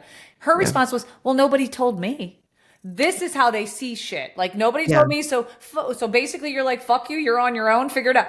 Yes. That's how I feel. You are way better at like going through the explaining about me. I'm like, you know what? This is where my I don't give a fuck attitude shows up. And I don't give a fuck. Okay. We are going to talk about it, whether you want us to talk about it or not. And you know, Yeah. I could say I'm doing it for all the younger people, and maybe, yeah, at the root I am, but I'm doing this for me. I'm talking about it because, you know what, this shit sucks. And everybody Yeah. needs to know how shitty this is. And it's funny, right? I talk about Yeah. it in a funny way, but it is to get people to go, wait, that's so many women in the comments are like, wait a minute, this is what's going to happen to me. I want them to pay attention. I want them to be like, holy shit, this is, and so when they get there, they might be quicker to identify, like, this is what's going on with my body. This is what's happening to me. I'm not crazy, because they do make so many women feel like they're crazy. And that's Absolutely. just not fair, you know? So Well, we're undermined in general with our health, and then let alone if we come in with a mental health issue. So, I mean, no, you're a tool in this. You know, you're bringing it to the forefront, and you're kind of saying, look, I'm future you. Listen to me. Before you get here, I'm giving you the tools. let Please, me please. tell you what's going to happen to you. And also bringing awareness so men can finally hear this, because I'm telling you, there's so many men. It's the first time I think they've heard anything about We just perimenopause assume and you're menopause. crazy. Yeah. I will give it to some of the guys in my comments, not all, but there are a lot of guys who are like, oh my God, when I make a video like that, they're able to go, this is my wife. And now I've given them a different perspective. You Yeah. know, and a lot of them will be okay saying that. Like, I am, you know, I'm here for her. I'm going to be there to honor what she's going through, and they're understanding. But some guys are not. Some are just like, she's a Oh, yeah. raging bitch, and I can't stand her. And it's like, she can't control that. Like, Yeah. her hormones are all fucked up. And when you start to lack estrogen, we start to lack empathy. So that's where my go fuck yourself kicks in. You want to be an asshole? I can be one in return. Absolutely. Absolutely. I think it's a full shift in a relationship. And it gets to the point where the men in their lives are either going to go along for the ride or you're out, Yeah. because And I think a lot of women do get there, where they just, well, not just the women. I think some guys too are, no, I'm not in any way minimizing for the men. It's not easy to go through that and watch and like have this person who you've loved for however long, and the person that you fell in love with suddenly not be that person anymore, right? Because we're not the same people. Like, we are definitely going through an evolution, a metamorphosis, if you will, into a different version of ourselves. But we can't control it. It's not something we're doing that's changing it. And I think some guys can't take that, or they're like, this is not what I signed up for. And so, you know, in some cases the guy checks out, but in a lot of cases it is the women who are like, I'm done, because they which is don't why have. I was to say, which is why we all need to be talking about it, men too. You Yeah, know, and no, I I think I agree. would love to see men talking about their experience with their wife going through it and the things they did to help her. And as a result, they have a better relationship. They're closer. It strengthened their relationship. So I'm hoping more of that comes out the more we talk about it. But to go back, when your parents divorced, did you go with your mom? Like, how was the custody agreement? Oh, that's a can of worms, man. Uh, so I did go with my mom, and well, we were kind of always on the run a little bit. And so when we finally got away, they didn't divorce right away. I was with my mom. And then, you know, I lived with my mom for maybe 6 months or so. My dad always, he's a frugal fuck, and always, money was always a problem for him, still is. And he didn't want to pay child support for a child he didn't have. And so my mom didn't have a job. She was just starting over. She had just met, her future husband at the time, and decided that he was going to fight her for custody. So she didn't fight. And I had to go live with my dad. So I lived with him for 3.5 years until I was old enough to choose. I was told at that time, when you're 12, you can decide who you want to live with. And so when I was 12, I went back to live with my mom, but it was a little too late by then for me. So When you were 8 or 9. I was probably closer to 9, yeah, 8.5 or so when I had to go. I was in the third grade. I just remember that. I was in the third grade. Numbers are that age. That's 8 or 9. Yeah, that's it. Yeah. So you had been with your brother your whole life, and now you're living in separate houses? No, my brother was gone too. So that's what I said. It's a whole can of worms. My dad was a lot meaner to him because he wasn't his son. Mm-hmm. He was mean to everybody, but I mean, he even kicked the damn dog, but he was pretty mean to my brother. And we were sent away to my grandparents a lot. And my grandparents, my mom's parents, they were pretty religious, and they lived out in the country of Ohio, and we were there a lot. And my brother eventually he got like, he wasn't doing well in fourth grade. And he came home with some F's on his report card, and they just decided to send him to my grandparents permanently. So my grandparents pretty much raised my brother. And so I was already separated from him. So it's just me and my mom and my dad. And so, yeah, then my mom and I were kind of on the run on and off. And, yeah, then I had to go live with him for 3.5 years. So fourth, fifth, sixth grade, I lived with my dad. Did you have to change schools? Oh yeah. But we were always kind of moving around. When you're a family with domestic violence issues, you tend to not stay put very long. You move around a lot because, the neighbors pay attention, the cops are at your house, shit like that. So, we never sat still very long anyway. I think I went to like four different elementary schools. And middle school, I always say I hate it. I think it's the worst time of all the schooling. I agree. It's the worst to be in it. And it's the worst to be parents of kids in middle school.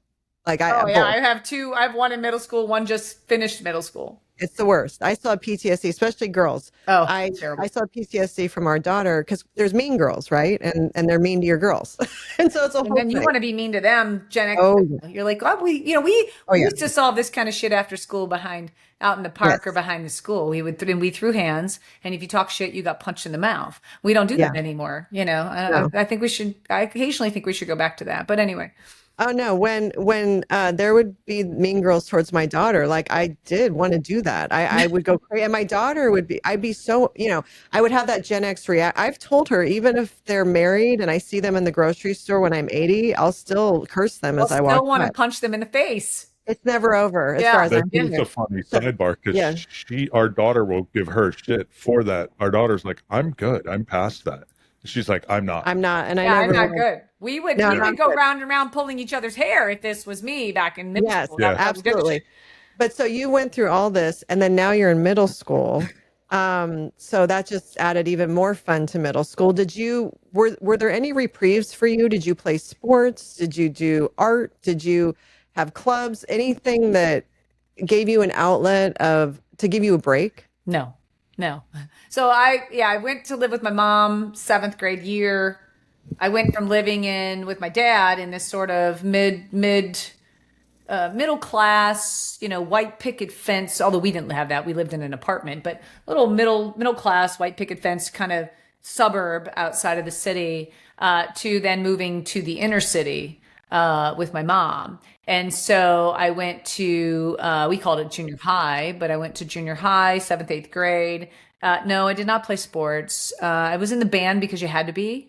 You had to pick, band or choir or some shit. And I had already done choir in elementary school, so I had no desire to do that. And no, I didn't play sports. I wasn't in any clubs. I didn't have any. My outlet was drinking and doing, recreational shit that I wasn't supposed to be doing. So you started that in middle school or in junior high? Yeah. Okay. I mean, there was nothing else to do. Let me paint the picture a little bit. I was in the inner city. It was the 80s.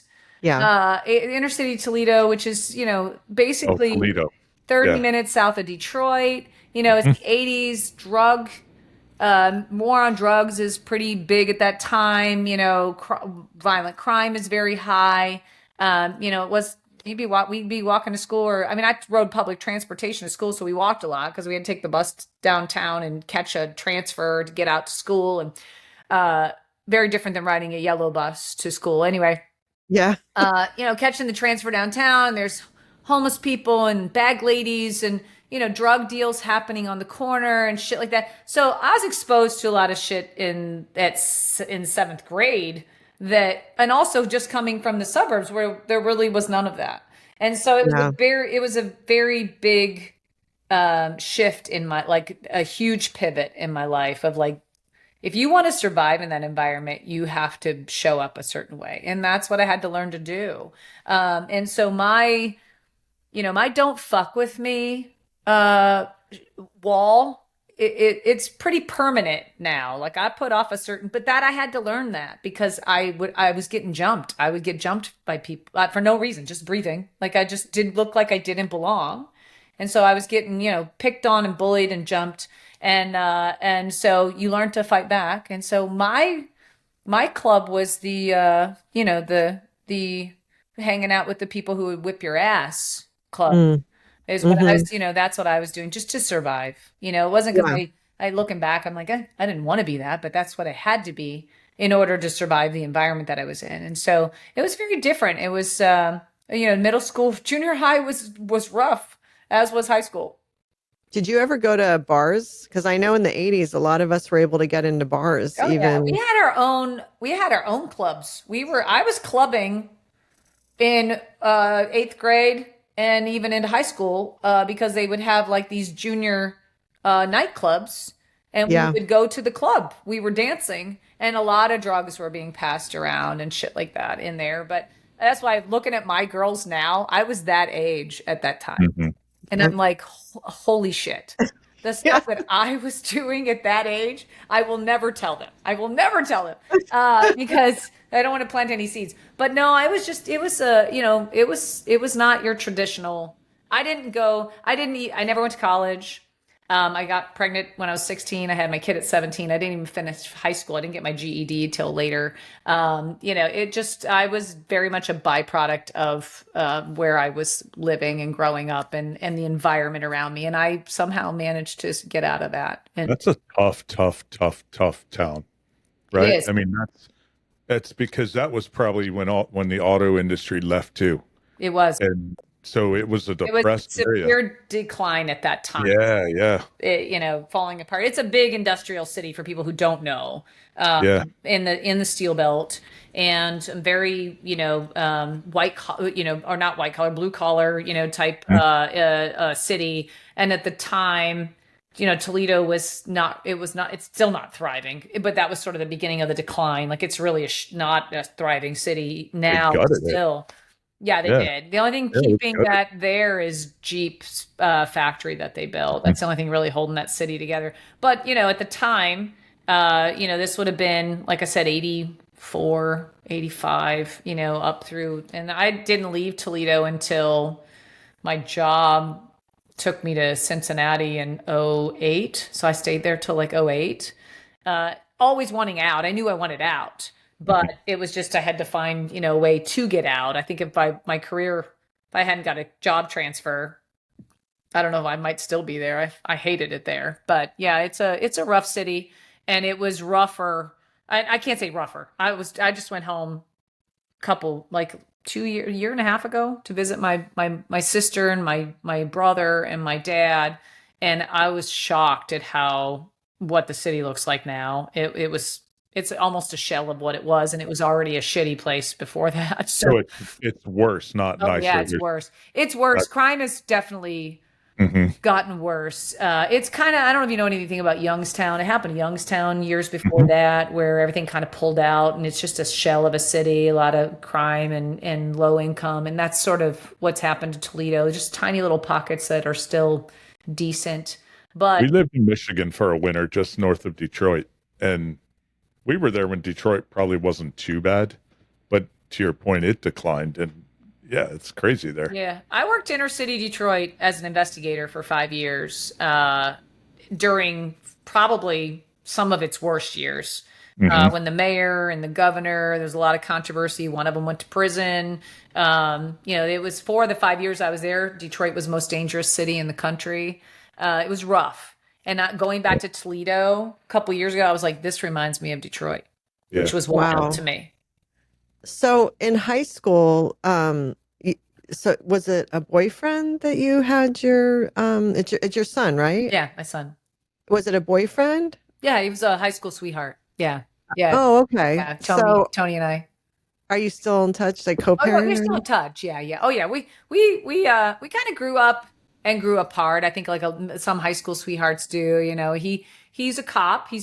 I mean, we both wild that the way that worked. I wanted to be a cop. I let him be a cop because we didn't think it was wise for our child to have two parents who are both police officers. And so I went into the private sector and got an investigator job, and that was my career. And so yeah, we still keep in touch, and we left.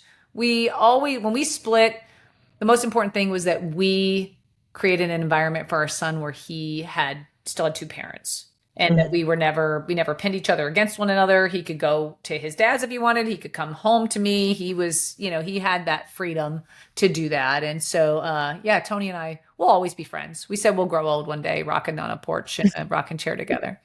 Did you guys get married? We never legally got married. No, we How did. long were you together? We were together 11 years. Okay. So, you got pregnant, you had your son, you left school. Were you home with your son for a while before, like, did you start working Oh, shortly? I've been working my entire life since I was 14. So I was Okay. already working. My job as I climbed my career excelled. I was gone. I was an investigator. I would be gone sometimes, at that time when he was really young, I was home every day because I had a job that was isolated to just the one city that I was in. But then as my career progressed, I started being responsible for multiple territories. And so I would be gone sometimes for a couple of days at a time or whatever. But he would be with his dad or his grandmother, and he never, I can't say never. Looking back, I've said to him at times, like, I hope he never felt like I wasn't there enough, but I know I wasn't. I know I missed out on some parts of his life that I wish I had been present for, but the job I had, to pay the bills, and that was what did it. How old were you when you became an investigator? I was 19. Oh, wow. Well, I mean, that's where my career started, and then it progressed. Eventually, when I left my career, I was doing organized crime investigations, and so it just sort of progressed. It's early on, I was getting into the ORC stuff, the organized crime stuff, and then it became a bigger and bigger and bigger issue. And as my career grew, that's what I specialized in, and so. But I did a lot of internal investigations too. Were you considered a cop? No. Nope. I'm curious about that. What kind of investigator were you? Like a private eye or? No, not. I worked in the private sector, so I worked for different companies and did internal investigations or large scale fencing type cases, like fencing operations. So large scale theft cases is what I worked. Yeah. So you would get hired by companies basically to do Yeah, investigative work. I worked for different companies. Yeah, I worked in either their asset protection department or in their safety department. 'Cause sometimes we did safety investigations. Just depend on what company it was. But I worked for various, let's see, how many, probably 5 or 6 different companies during that course of my 26-year career. When I came here, it was Home Depot that brought me. I worked for Home Depot in their organized crime division. They called it CIT, Central Investigations Team, where I covered the whole country and did large scale fencing operations for them. Not like just loss prevention, but organized crime. This was a specialized program, specialized teams strategically placed throughout the country that specialized only in organized crime. So did you enjoy it? I loved it. I loved being an investigator. I love the hunt. So I love, not only that, I not only love the hunt, but the more I've become aware, like as I've done this whole discovery process, I think it wasn't just the hunt. I do like the hunt. I like piecing things together. I like uncovering things that give me clues to other things. I really enjoy that part. My brain lights up when I do that. But I've also realized that there's I think a strong part of me that enjoyed bringing justice to. I always wanted to be a cop, and letting Tony pursue that career. I don't regret that, but I always knew that I had this desire to right wrongs or in some way bring about justice. And so I felt very rewarded when a case would come to closure and we'd go to trial and I'd put people in prison. I did enjoy that very much. And you said you left Toledo in 2007? Yeah, I think I moved to Cincinnati in like 2008. Yeah, And early 2008. And still as an investigator, you were still. Yes. And then from Cincinnati, did you go to where you are now, or did you to Atlanta? Okay. And then during that time, because I know you said you were 43 when you stopped being an investigator. I quit my job at 43. Yeah, so it'll be 10 years this year. Okay. So during that time, did you have any other you must have had other personal relationships. You have 2 daughters. I am celebrating 20 years this year with my wife.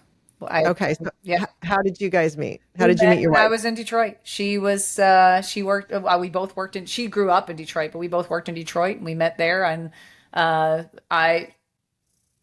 she moved into my house pretty quickly in Toledo, and then I got transferred to Cincinnati. So she came to Cincinnati with me, and she's 7 years younger than me. She wanted kids, so we had our first in Cincinnati, and then we moved. Lily must have been about a year and a half old when we moved to Atlanta. My job brought me here, so she moved. She's moved many times for me, and yeah, we've been here for it'll be 13 years this year. Now, does she work as well? Well, we both own businesses together. Okay, so the businesses you have, that's what. Yeah, she used to Yeah, be. She okay. was a teacher before. She was a teacher, and then she taught. Well, the job she quit finally when we started our own businesses and things were going well. She was actually a professor. She taught online college courses, so that's where she lived, was her world as education, and media and technology instructor is what she was doing before she quit. And now that's all we do. We just run our businesses together. That helps in your content creation, I would assume, in an online Which business. part? The fact that you work and live with the same person? No, not just that, but the fact that she taught, what was it, media and technology. It actually doesn't help. It was very different. Hers was more like how to fix the printer in an administrative office and shit like that. But or how to whatever. Tech has changed so much since she was in school. It's very different now. But no, I couldn't help but make fun of which part? The part where you work and live with the same person all the time, 24 hours a day, and you parent with those people as well. Like that. Yeah, sure. There's a lot of content in there.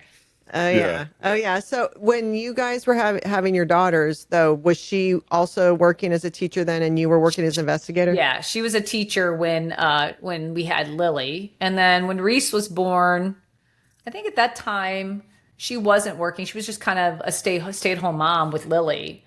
Okay. Because I was gone a lot, so she was a stay-at-home mom. And then when Reese was born, I think Reese must have been maybe, I don't know, one or 2 years old when she started teaching online college courses, but it was all remote, so it worked. So she would teach from home, remote college instruction. And so she was able to work from home. And then eventually I was like, I just want you to quit that job. I don't want you to do that. I want you to just do this. And so eventually she was able to quit, and we just have run our own businesses together. She's the one who encouraged me to quit my job when I quit. She was definitely the one stoking that fire, like, just quit. And I was like, it took me a long time to work up the nerve to do it, because it was scary to me. I'd never been without a job. And that's, I think, another classic sign of Gen X too, is we've been working since we were very young. And I started working when I was 14, lied about my age. You didn't need a work permit. Your work, if you did, it was like on piece of paper work permit. You could fake any signature on. Nobody gave a shit. And I never had been without a job. And so she knew I was miserable and very unhappy, and also not knowing that I was in perimenopause at the time. She was like, just quit. She would text me every day. Did you quit yet? And it took me a few months. I had written up my resignation letter, and I sat on it for a really long time until one day I was just like, today's the day. And I quit. The courage that had to have taken, because that was such a leap of faith for so many reasons for you, from where you came from your childhood. Yeah. Everything I had, I built on my own. Nobody gave me anything. And so it was a very scary thing for me to quit with no safety net. Yeah. Did you have any plan at all? Or you just like, none. I'm done? No, my plan was, that's amazing. I'm going to quit. I have 1 year. I told myself I had enough money saved up I could live for a year. And if I couldn't figure out what I was going to do within that year, I was going to have to go back to work. And to me, that was kind of like a challenge, because I didn't want to have to go. I was like, I don't want to fail at this. I don't want to be like, I knew I was going to start a business. I have no idea what. I had zero plan. I'm going to start a business. I have always been really creative and have a lot of great ideas, but had never pulled the trigger on any of them. And so I was like, I'll figure something out. Like, I'm going to do something. And so I quit, not with a plan. And thankfully, this year will be 10 years, and I haven't had to go back to work. That's awesome. I work my ass off, but I haven't had to work for somebody else. Yeah. But I mean, I think it's especially courageous for a Gen Xer to do that, because we weren't raised in any way to where we were entitled or allowed to feel special in any way. In any way. We were told we weren't special. Exactly. And we were not raised to have high self-esteem, and we were not raised to be confident. In fact, I think a lot of times our confidence, they tried to break it down, like you were being too Good. full of yourself or something, God forbid. So the just the belief in yourself, you had to dig up to even take that step because no one gave that to you. And so now you're 43, you haven't even gotten to the point where you're like at 50 where you really started to think about unraveling all the things and unpacking all the things. So I just think that's so impressive at that stage in your life that you found that, you dug deep into your well and found that belief in yourself to just take that leap of faith. I think that's so awesome, Well, thank honestly. you. I don't think I could have done it if it hadn't been for Christa. She she showed up for me. Her and I had extremely different upbringings. And so, she grew up not in a house with, domestic violence and chaos, and she had more stability in her home and two parents, and it did eventually get divorced, but she was an adult when they did. And so, just a very different environment. And so she went to college. She had this, and I really struggled with this for a long time. When I met her, she was working on her master's. I felt very, it felt, I don't even know the word to describe it. I felt very out of my league unless because I had never gone to college. And that held me back in my career significantly. I could have gone much further in my career, but it was always the degree that held me back because they wanted it, even though you couldn't teach what I knew in a book. That was not, but it was just an expectation. That was a thing that our generation and the millennial generation was sold, is that you're going nowhere without a degree. Yeah. And so I didn't have that. And so I really struggled with that, and remember thinking how much better she was than me because she had this master's degree and that she was going to go so much further. And so to have her in my corner going, you don't need that. Like you are so capable of doing all these other things. And she believed in me in a way that I didn't even believe in myself. That gave me, I can't say she gave me the courage, but she definitely co-signed it in a way that made me feel like, okay, I can do this. And she's going to be there in my corner while I figure it out.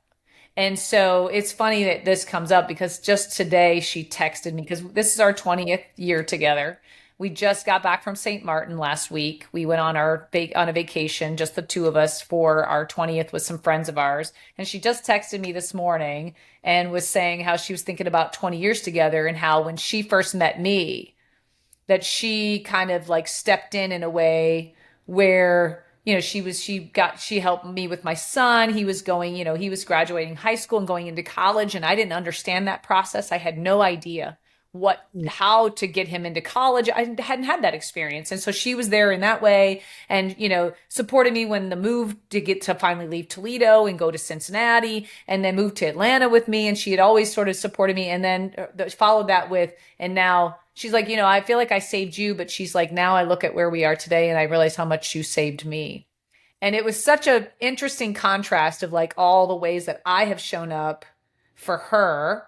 And like our business now, we have, I think she looks at it and thinks if I hadn't quit that job, we wouldn't be where we are. We wouldn't have the businesses that we have, because I own 4 businesses, and so, and we were just on Good Morning America at the beginning of July. Like there's just so many things going on in our lives that are really amazing things. And when you believe in yourself and you have the right people in your corner, I think you can do anything.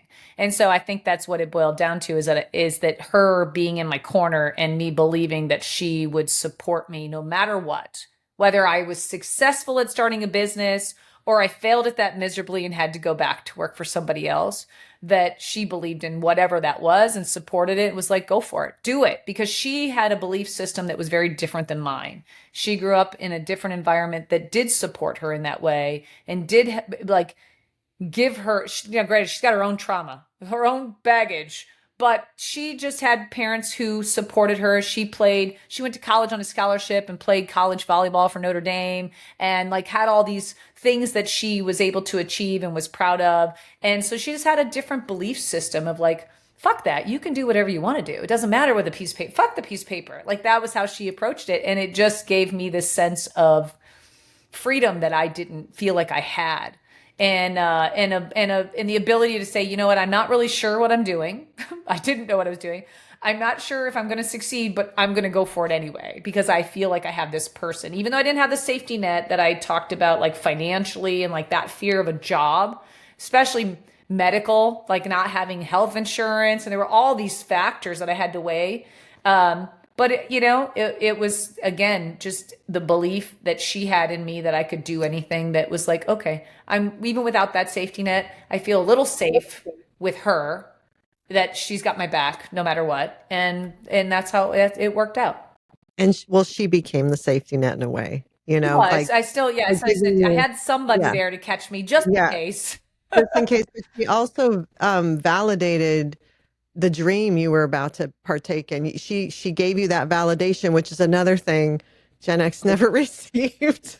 And so for her to just validate you as a person and just supported, she created space for you to believe in yourself. I'm curious, based on your background, was she the first person to like maybe give you that unconditional acceptance and love and support? Yeah. Like, if I piece it together, chaotic life, growing up, and now you're with her. You guys are 20 years in. Which is amazing. Congratulations. That's fucking awesome. Was she that for you, I guess? Yeah, she really was. Like, I mean, Tony and I, he's a great guy, and we just kind of grew up and grew apart. It wasn't that we were at earlier phases of our life where we were both trying to figure out what we were doing, and he was pursuing his career and going to school. I can't say I let him. He went to college, and I assumed the role of mom. I assumed the role of, also working and helping to provide and being a homemaker and all that shit that I didn't really have anybody ever, I think, in my corner in the way that Christa has, that unconditional. There was always some level of expectation of me, I feel like. And so, yeah, I think that as I've kind of looked over our 20 years, she has just been there for me in a way that nobody ever had. And I think that you nailed it. It's that sort of unconditional, she takes me as I am. She knows I'm not perfect. She doesn't really expect more from me than what she's able to get. And she's put up with a lot of shit that I've had to work through. I would say that, she picked one with a lot of baggage. She's cool with you for all your bumps and bruises. Yeah, and she's been there to cheer me on and encourage me. And, even in my moments of crazy, because I've had them, she's just, like I said, been there and supported me in a way that I've never had in my life prior. And so I think that's what's kept us together for 20 years. I'm the same for her. I'm a glue for her in a way that's different than she is for me. But we just, somehow we've held our shit together. Probably what makes it work. Yeah. We're very different people, but also we're very similar. And so, we've just somehow, look, 20 years for me is like the 50 mark where I'm like, holy shit, how the hell did we get here? Where the hell did 20 years go? But that's through, several moves and career change and businesses and children and college. And my daughter my 14-year-old, she struggles with anxiety issues post-COVID. So we've been through all of that together. And now social media and all of this chaos that's come into her life with the tour that I'm on. And she's just, I'm sure sometimes if I were her, I'd sit there and go, what the fuck is this life that I live? Does she swear? Oh, yeah, not as much as I do, but she does. Everything you She's just a Gen Xer too. She might be 7 years younger than me, but she made it in. She's born in 79. I've been around some people. Just made it in. I've been around some people lately who don't swear, and I'm like, I don't know. I don't trust people that don't say fuck. I just totally. 100%. I know. I agree. Everything you just described is marriage. Yeah. Like everything you guys have done is marriage. And I always say that, and I think it's such a beautiful thing because It's going through ups and downs. It's building the life together. It's going through the bad days, months, weeks, years, whatever. But I do feel you hit a point where it's like, okay, yeah, we're doing this. We made it. We're doing it. Like we do marriage. We're doing, because it's not easy, No. and at all. And we're going on almost 31 years. And Congrats. honestly, when we hit the 20-year mark is when I was like, okay, yeah, I think we know what we're doing. You go from what the fuck are we doing to, Yeah. wow, 20. Okay. Like, Yeah. we're doing something, right? There's a lot of what the fuck are we doing? We don't know. Yeah.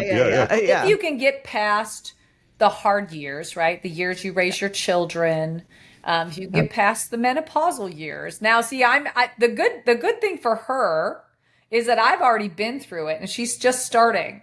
And so I'm a lot more understanding, because not that she wasn't, but she just didn't know what was going on either. She didn't know. Nobody was talking about it. So I'm able to go, that's perimenopause right there. I'm able to see it and give her where she's able to manage that a little bit better than I did. And I can also be more understanding. But yeah, I think if you can get past the hard years with children, and there's a lot of couples that come out on the other side of children, the empty nesters, that don't make it, right? I think is what happens is you find out, I think what happens once kids are done and they move out and they go to college or whatever they're going to do, is you come into this space of like, do we still like each other? Do we know who we are anymore, right? You lose yourself so much in being parents. And being whatever your career is and being whatever you're going to be for your partner and whatever. And so if you can come out on the other side of that and still like each other, I think there's a lot of hope for like, okay, we can do this for another 20 years. And that's where we are. Our kids aren't fully grown yet, but we are definitely still in a place where it's like, I still like you, even though, and it's really tougher for us in a lot of ways because we also work together. We work together. We parent together. We do life together. And so sometimes I don't like her and she doesn't like me. But at the end of the day, we do still like each other. And that is the bonus right there, is if you can still like each other. It's all part of that's marriage. Yeah. Is she your best friend? Yeah. And that's why it works. We still like it. She is my best friend. She is absolutely my best friend. And I can't imagine doing life without her. Which is nice that I still feel that way after 20 years. It's like, oh, I really can't imagine doing life without you.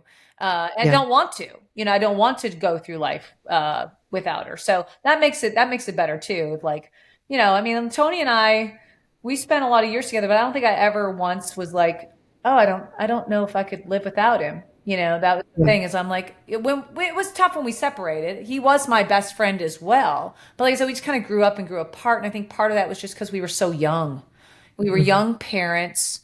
I was 16 when I got pregnant, had my kid at 17. He changed I really do attribute, a lot of people could look back and go, oh, she was 17. Like that had to be tough in your life, was forever altered. My son saved my life.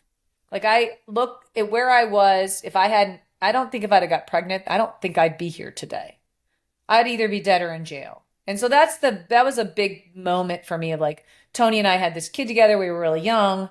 And, I look at Justin and go, he saved my life. Not only changed my life, he saved my life. And Tony and I, we stayed together as long as we could until we couldn't, and then it was just like, it wasn't good for Justin for us to stay together. We just were not, we just weren't compatible anymore.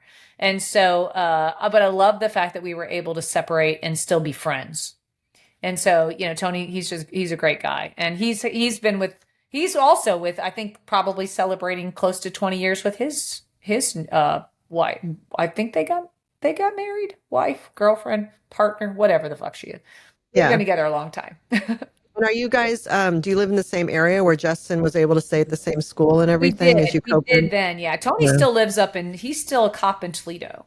Okay. And Justin, my son, lives here in Atlanta where I live. He'll never be far from his mom. So he followed me here. That's cool though. That you did something right then, right? Yeah. You can look at that and say he's nearby. So that's huge. Oh yeah. He finished. So he was still living in Toledo when I moved to Cincinnati. He stayed behind and lived with his dad to finish high school because I got transferred during his senior year. And so I was like, you stay and finish high school. So I moved to Cincinnati. Then when he started college in Toledo. He fucked off for the first 6 months of college, and I threw all that money down the drain because I paid for college. And I was like, okay, if you're not actually going to apply yourself, then I'm not paying for college until you get your shit together. So you're going to take out loans because I'm not going to throw away money. And so I also at the same time was like, I didn't really give him a choice, even though he's a grown man. I was like, you're not staying in Toledo. Toledo is going to ruin you. You're going to go nowhere. It's a dead end. You're going to move your ass, pack your shit up and move to Cincinnati, and you're going to go to school here. And so I forced him to move to Cincinnati and go to Northern Kentucky University, which is right across the river from Cincinnati. So he went to NKU, and then I got transferred to Atlanta, and he was still in college. And so he had to stay behind and finish school there. And then he moved here when he was done with college. And when he got here, he looked at me, he was like, if you move again, I'm gonna kill you. And so we've stayed put here. And he is a middle school teacher, going on 10 years now as a middle school teacher. And he's great. He just finished his master's degree, and he's doing fantastic. That's wonderful. I always say middle school teachers are a special breed. I don't know how he does it. I don't either. I don't either. I mean, it takes a special person to do that. It does. Thankfully, there are people like him out there, thankfully, but I couldn't do it. I give him mad props for that. I don't know. I told him I don't even like kids enough to even teach any grade. Well, I always say it's such a great sign if your adult children want to still see you and hang out with you. I think it's always indicative of how you did as a parent and how much time and effort you put in to them in their childhood. So that's a great sign for you that he's staying close in your, where you are and wants to still see you and be a part of the family. So that's a huge success. You broke the cycle. I did. I poured every, when I had my son, I didn't have many aspects. I was a young mom, 17, have not even remotely close to figuring anything out in life. And, I said he saved my life, but when he was born, I just remember looking at him and thinking, first of all, this little person, this tiny little thing is depending on me to I'm supposed to keep him alive. But I looked at him and thought, nobody's ever going to hurt you, and nobody's ever going to make you feel less than. And I poured every single ounce of myself into that child.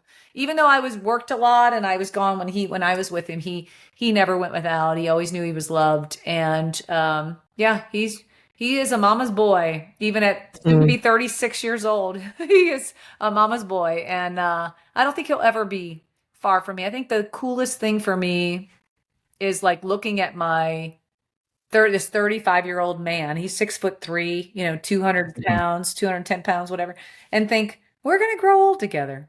That's kind of cool. When I was young, it seemed like a huge gap, but the older we get, the smaller that gap gets, where I'm like, it's wild to me that I have a soon to be 36-year-old son, and he's starting to complain about aches and pains in his joints and shit. And I'm like, welcome to old age.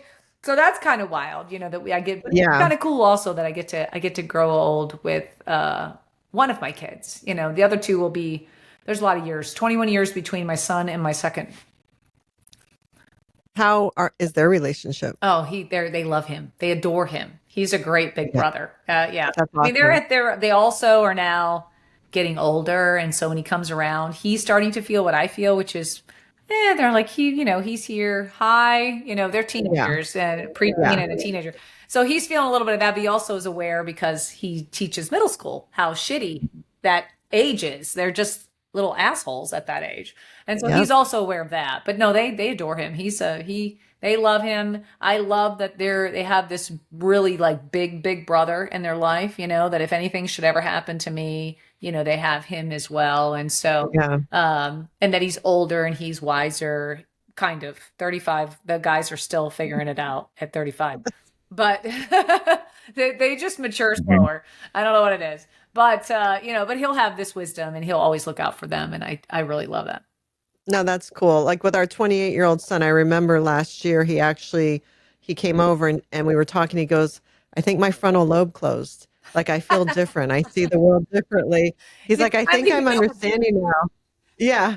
Yeah. So so he's 28 and I still see he's working stuff out, but I did see that shift where he's like, okay, I think I understand now, like the adult thing, because I just see everything I think differently. my So, son's frontal yeah. lobe may be closed then too, now that I think about it, because Yes. Yeah. he's Yes. suddenly hitting a point where he said the other day, things just feel like life is sort of, coming together in a way that it never had. And I'm like, welcome to 35. Like that's sort of Yeah. the age where I feel like that begins to happen.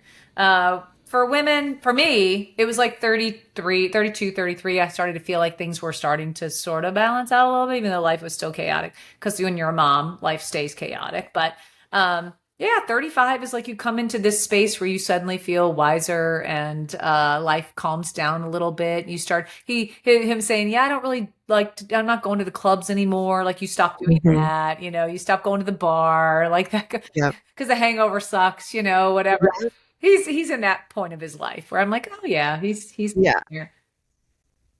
That's great. So you have a millennial. You Yeah, have millennial I and two do. Gen He was Z. born in 1989, which is wild. Wow. That December is of 89, Where wild. I very graduated end from of high school. 89. Yeah, very end. Wow. Yeah. Okay. So I'm like, oh, So you're officially old because you were born in the 80s, yes, technically. it's so true. Yeah. Did you have help when you first had him? Because he's come out Tony well. and I were, You've come out well. uh, did I have help with raising him, you mean? Yeah, like so in the beginning there, statistically at such a young age, that's hard, right? You were young, having a baby. Did you have help around at that time to kind of get on your feet and get him kind of on his feet? No. I mean, Tony and I were on, we left, we got our own little apartment. We stayed with his parents when I was pregnant, and then Justin was born, and within a few months we did move out. Because I left home when I was 16. I moved out of my house at 16 and lived with him for a short while, and then we got our own apartment. But we just had a really chaotic life where we got an apartment, and then Justin was a baby and he got in an accident and our car got totaled. Tony did. He couldn't work for like a year. So we had to move in with friends and rent like a room in their house. And then we got we had a lot of wild shit that happened to us. It didn't help our relationship because it was always something always setting us back and holding us back financially or other crazy shit that would happen in our lives. So no, we just Tony and I, and Tony was pursuing his career in law enforcement. So I was kind of, even though we were together, I felt a lot like a single parent where I was working and being the mom and the home. And you had no real model, right? Nobody to model mom after. Not the mom you wanted to be, at No, least. I mean, I had a mom, but yeah, no, I knew what I did, essentially. I knew what I didn't want to be. The opposite, Mm. yeah. Yeah. Mm-hmm. Mm-hmm. And I'm sure, and I mean, I know for myself, because I also come from a fairly chaotic childhood. When I had our first child, something inside of me healed. There was just a part of me that, not everything, but something that part of it healed. And also, having him forced me to get past certain things, at least to raise him. And that's probably what a lot of Gen X women do when they become mothers, is they kind of put their stuff on hold, because I'm going to now raise these children and make sure I do it right. And I give them that childhood that I always wanted. And that brings us to, then we're in midlife and our kids are getting older. And now we're like, okay, now I'll deal with these things. But I I think think we were I so almost don't know. determined. I don't know if it's a choice even to like, oh, okay, now I'll deal with these things. I think you're almost not.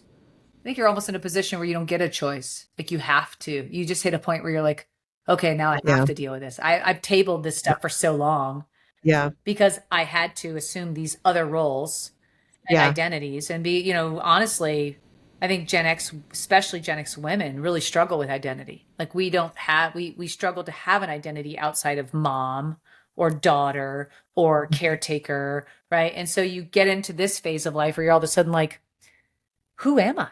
Like I don't know myself, and I have all this baggage and shit I didn't deal with, and now I feel like if you want to, if you want to be able to figure that out, you have to deal with that shit.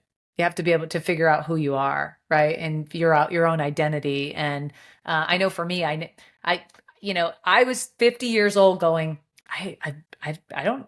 I've never been anything other than well, at 43, really. I was like, I've never been anything other than when I first quit my job and trying to figure out what I was going to do. I was like, well, what do you want to do? I was like, I don't know. I don't, I don't know. I don't have an identity outside of being a mom or an investigator. Like I don't know how to do anything else. I didn't think I did, you know, and I didn't think I was good at anything. And so even now at 52, I still sometimes am like, I'm still just a mom and a wife and a caretaker but now content creator and apparently now also comedian, which was new.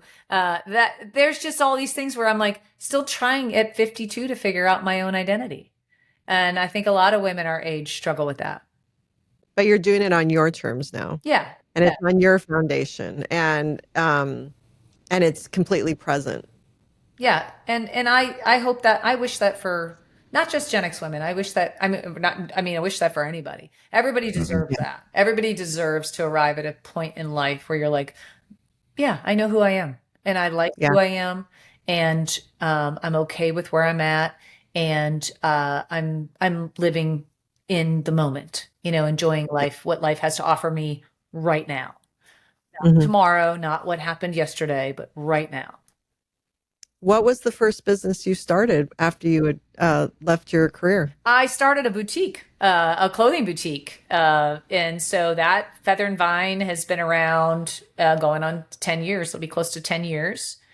Online or brick and mortar? Online. Yeah, no, I have zero desire to own a brick and mortar. That's a little too much commitment for me in terms of like having to show up and be in a building every day, unlock a door and show up. I didn't want to do that, but yeah, online. And then about 5 years ago, for my boutique, I started a skincare company. I thought I would exclusively carry in my boutique. And now my skincare company is hands down the biggest brand of the two. It's now not only exclusively at Feather and Vine. It's its own brand, and that's what was on. We were on Good Morning America a couple weeks ago, July 2nd actually. And we might be on some other shows here soon. And so Wholesome Hippy, which is my skincare company, is an all natural wellness company that we make right here in Georgia. And so we have wellness and beauty, and that's my baby. That's what I poured my heart and soul into, and is So Hippy. how would you describe what Feather and Vine is? What do you sell in your boutique? So it's mostly a clothing boutique. Like now, currently, in the beginning, we sold all kinds of stuff. But you know, we sold denim and shoes, and but we also own our own T-shirt machine. So we make like we make these for the GenX Takeover, but we make our own shirts and hoodies, and you know, we've sold everything and anything, especially during COVID. During COVID, like Mm. we were almost completely unaffected by COVID because we've been in the live selling business for a long time. That's how we started, was we would go live and try clothes on and sell them that way. And so when COVID came around, we were a lot of people's entertainment. Like they Oh, were tuning in because we have our own app and stuff, and they were tuning in, you know, like, oh, can you guys just go live? Because they felt lonely. They were home yeah. themselves and they couldn't go out. And so we were in their living rooms every day, Christa and I, you know, trying on clothes and selling. Then we got into selling all kinds of wild shit because we could. Like they're like, can you get this and can you get this? Because they couldn't go out and shop or couldn't do whatever. So we got into selling food and snacks and kitchen shit and all kind wild stuff we've never sold Wow. before. It was wild, the stuff that we got into, and Christmas decor and Halloween and all this stuff. And so now we've dialed it back to just a clothing boutique. And we sell Wholesome Hippy also through Feather and Vine, but Wholesome Hippy, it's its own thing separately from Feather and Vine. So What was your motivation to start Wholesome Hippie? it really came out of my own my own needs. So I'd spent, you know, I always had really sensitive skin. I had eczema horribly as a child. And it really sucked to have it as a kid because this was during a time when we were poor. We didn't own a dishwasher. I was the dishwasher and I was really allergic to dish soap. And so I would break out like from here to here, washing dishes. And I just always had really sensitive skin. I eventually outgrew the eczema side of it, but I didn't outgrow the sensitivity. So as I just, you know, I got into my 40s and still was washing my face with a bar of Caress or Dove soap because I couldn't use anything else on my skin. It would break me out or burn me. All the stuff I would buy like at the store to try, I was always like, I wanted to have a skincare regimen, but I didn't.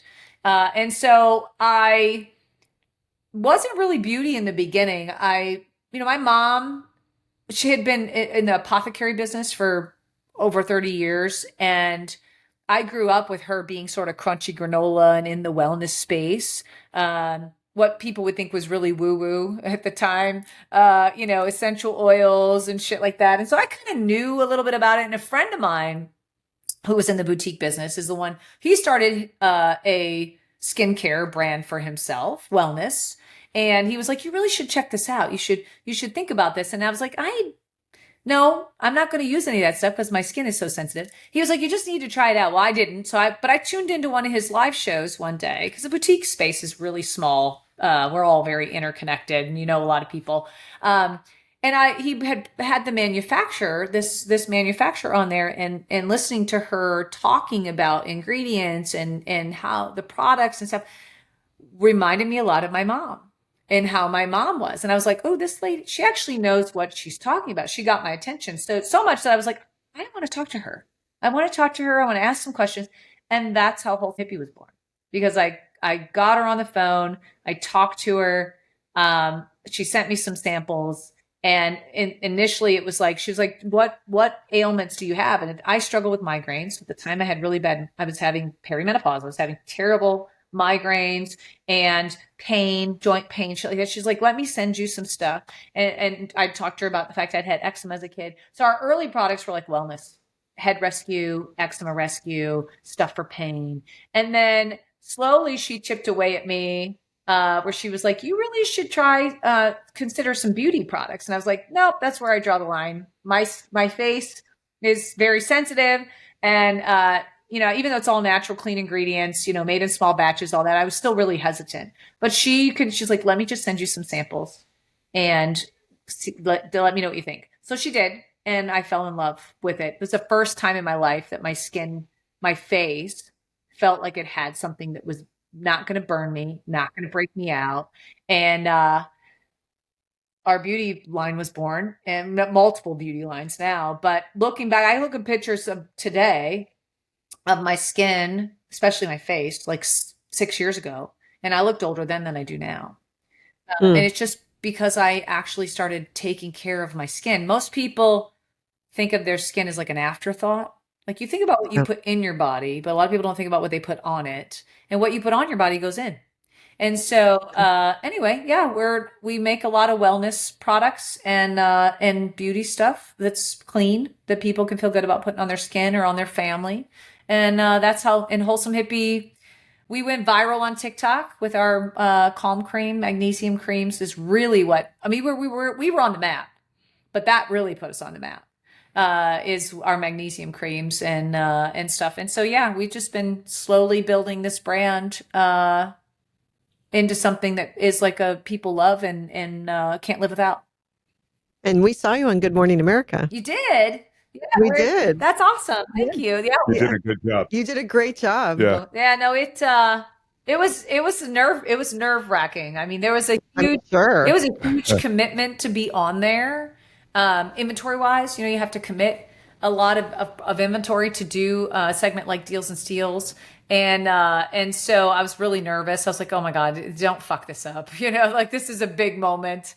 And it went well enough that they just reached out recently to ask us if we might consider being on one of their other segments. So that's cool. Congratulations. Thank you. You did great. You did wonderful. Like you were seamless. Thank you. And I know you had to have been so nervous. I was nervous. I don't get nervous easily. I'm pretty cool and collected most of the time, but that did have me nervous. I had to be there really early in the morning, like I'm sure. 6 o'clock. I'm in New York City.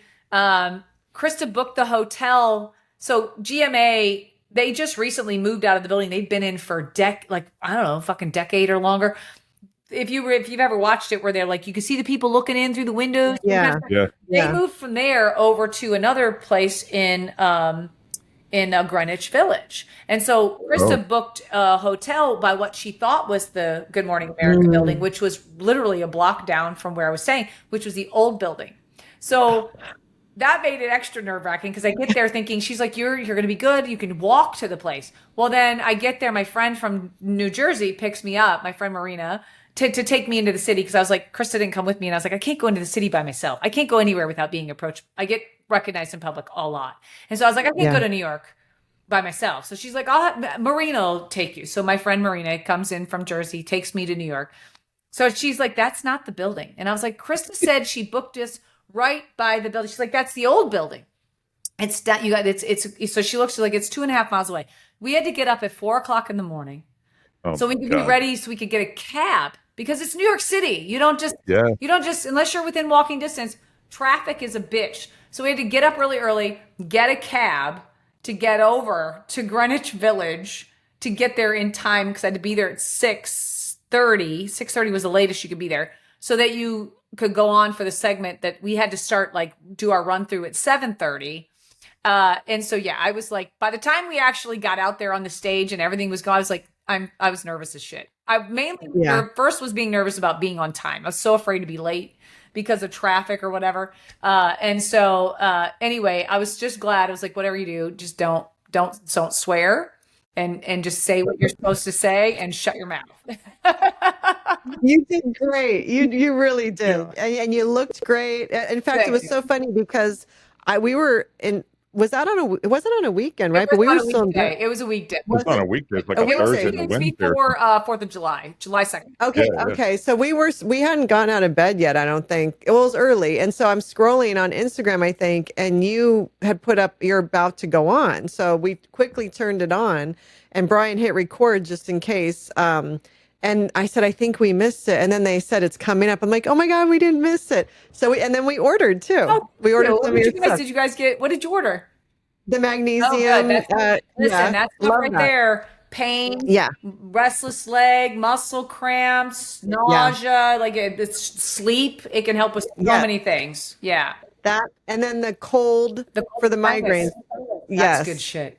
Yeah, no, I want to order more stuff. It's great. So yeah, we were so excited. I was nervous for you. I was nervous because I was like, obviously we don't know each other, but I was like, I hope she does well. And you killed it. Thank you. You really did a good job. We were super excited to be invited. We've also been submitted. I don't even know if I can say this, but because I don't know if we'll get on. But so we hired a PR company, and she just recently. You have to submit. We were submitted to be part of Oprah's Favorite Things. So we're hoping. Maybe for holiday, we'll be part of Oprah's Favorite Things, but they only pick so many and you have to submit and like whatever. So we haven't heard back on that yet, but I was nervous. I'm not nervous, like I said, easily. And that's the first time in a long time I've been like really nervous where I was like, good. Now we were on GMA last year, but it was not Deals and Steals. It was here in Atlanta. It was a collaboration with Chase Bank. Chase had reached out to us and said, because we're one of their customers, would you want to do this segment? We were like, sure. And so it was just like a quick, not a Deals and Steals. They were just featuring like businesses of like the Chase Bank customers and businesses that were Atlanta based. And so it was like a very quick little 15-second. It was nothing major. So I had already kind of been through that, but the production here remote is very different than the production in the studio. And so that was very different where it was like much bigger. And, but I did get to meet Robin Roberts and Tori Johnson. And so Christa was super jealous. She's like, she's texting me, I didn't know you were going to meet Robin Roberts. I didn't either. I had no idea. She was standing right next to me. I gave her a jar of comb cream, hopefully she loved it. But yeah, no, I'm glad it was, as soon as it was done, I was glad that it was over. Like, whew. That's the mothership. Yeah. It's like, whoo. Yeah. Well, and there was a dog there too, before your segment, like somebody had their puppy on, right? Yes. Yeah. So they have all kinds of wild shit. And then in that building, they shoot Good Morning America, The View, and the Mark and Kelly show, all in the same building. Oh, wow. So there's a lot of shit going on in there. So, but I no more than walked into the elevator and one of the people that worked there was like, oh my God, I love your videos. It was so Oh, that's awesome. I'm like, I literally can't go anywhere. I can't. It's that's wonderful. good stuff. I mean, I love meeting people. Depending on where I'm at. Sometimes not so Yeah. much. I'm like, if I'm at the doctor's, that's a little weird, but because I've been in the dentist and they're like, I love your videos. Well, I got shit in my mouth. That's a little bit weird. But or your tech that's cleaning your teeth is talking Yeah. on a video. That's just a little. That's That's happened. funny. But no, it's good. It's good stuff. No, I'm sure it's super cool. Okay, so you have Feather and Vine and you have Wholesome Hippie. What's your third business? Slim Sherry's my third business. Okay, so content creation, right? Yeah. So when did that start? That it'll be 4 years in November that I started making content. Yeah. So about 3.5 years right now that I've been actively making content. Yeah. And you alluded to this earlier, but your inspiration to start this account and start putting up these videos, was it to connect Gen Xers, or was it No. like how did this start? I, like so many other people, got COVID in 2021 and I was just laying in bed constantly scrolling TikTok. I'd never been on TikTok before that. I didn't even know what the hell it was. And it was, everybody at that time was like, it's just a kids app, dance trends and shit. So I found myself scrolling, and what I discovered was it wasn't just that. There was like so much more happening there. And there were people that I was listening to where I was like, oh, this is actually more than just, dance trends. And I remember thinking, I could do this. Like, I think I could do this. And so that might have been the drugs talking. I don't know. I was pretty sick for a while. I'd been in bed. I bed for like a month, and Oh wow. at one point was like telling Christa, check my will kind of shit. Like I was pretty sick. Wow. But anyway, that's sort of like a near death where you're like, okay, my life needs to really change. That's a story for after that, later on. But anyway, I was laying there just scrolling and thinking I could do this. I thought initially I would use it for my business. So I was like, I think I could do this and promote my business or whatever. But it just never turned into that. I don't know what happened. I had no idea what I was doing. I look back at my early videos and I'm like, these are fucking cringy as shit, man. So cringy. I didn't know what I was doing. I was trying to learn the technology. And I made a few videos. Nothing Gen X related. And I don't really remember how the Gen X thing came up. People ask me all the time, and I'm like, before TikTok, I never identified as a Gen Xer. Like that was not in our vocabulary. Like we're not a generation that walked around calling ourselves Gen X, or like that was more a millennial thing. I feel like we called them millennials, but we were not anything. And so that was new to me. And I don't know if maybe somebody came up in my feed and they were talking about Gen X or something, but maybe looking back, I'm like, I think maybe I was like, oh, that's me. Like, that's my generation. But they weren't talking about anything significant. It was probably like just a dumb video. But I remember thinking, that's me. And I one day made a video of, it was called The Sounds Only Gen X Hears, which was just like opening notes to songs that we all would know. And it was, I had zero expectation because all my videos up to then had done nothing. Like they were just like, I didn't think anybody was ever going to watch them. And so I post this video, Sounds Only Gen X Hears, which is like opening notes. That's kind of like a dog whistle, where it's like, oh. And I post that video. I went to bed. I wake up the next day and that video had gone viral. And I picked up like 40,000 followers overnight. And I was like, whoa, like I didn't know what to do with that. And so being an investigative mind, I was like, oh, I need to know more about how this works because now, I don't know what to do with all these people. Yeah. And so I went down the rabbit hole and I did the research, and everybody at the time was like, oh, you have to niche down. You have to, pick a niche and get in it, and the algorithm will love you for it. So early on, I just started making a lot of Gen X videos, and they were funny videos, just, kind of like the Sounds Only Gen X Hears, until, I fell into that trap of like niche down. And so I was only making, early on, a lot of my videos were just Gen X videos, and I get bored really easily. And so I was like, I can't just talk. I can't just do this forever. So I started going deeper. I started talking about more taboo topics when it comes to Gen X, and really I also was going through that phase, right? I said I was turning 50, and that sort of unraveling. And so I started chipping away a little bit at some of those topics and maybe traumas, and it resonated. And the followers just started to grow. even more so, like even, just they were coming out of the woodwork. And then I started talking about midlife and aging and menopause and, all these things that really just are hitting in all the places where we are, and I feel like I was just not it wasn't accidental, but it also wasn't intentional, where I just feel like I was meeting a lot of people in places where they needed to be met. And they were like, you are the voice, that I needed. And you say all the things that I'm thinking, and you nail it. Like, you get me. And that's what I think some people, they just want to feel seen. They just want to feel heard. And first, a lot of people, they feel like I give words or credence to what they feel and how they feel, and they feel validated. And they also don't feel so alone.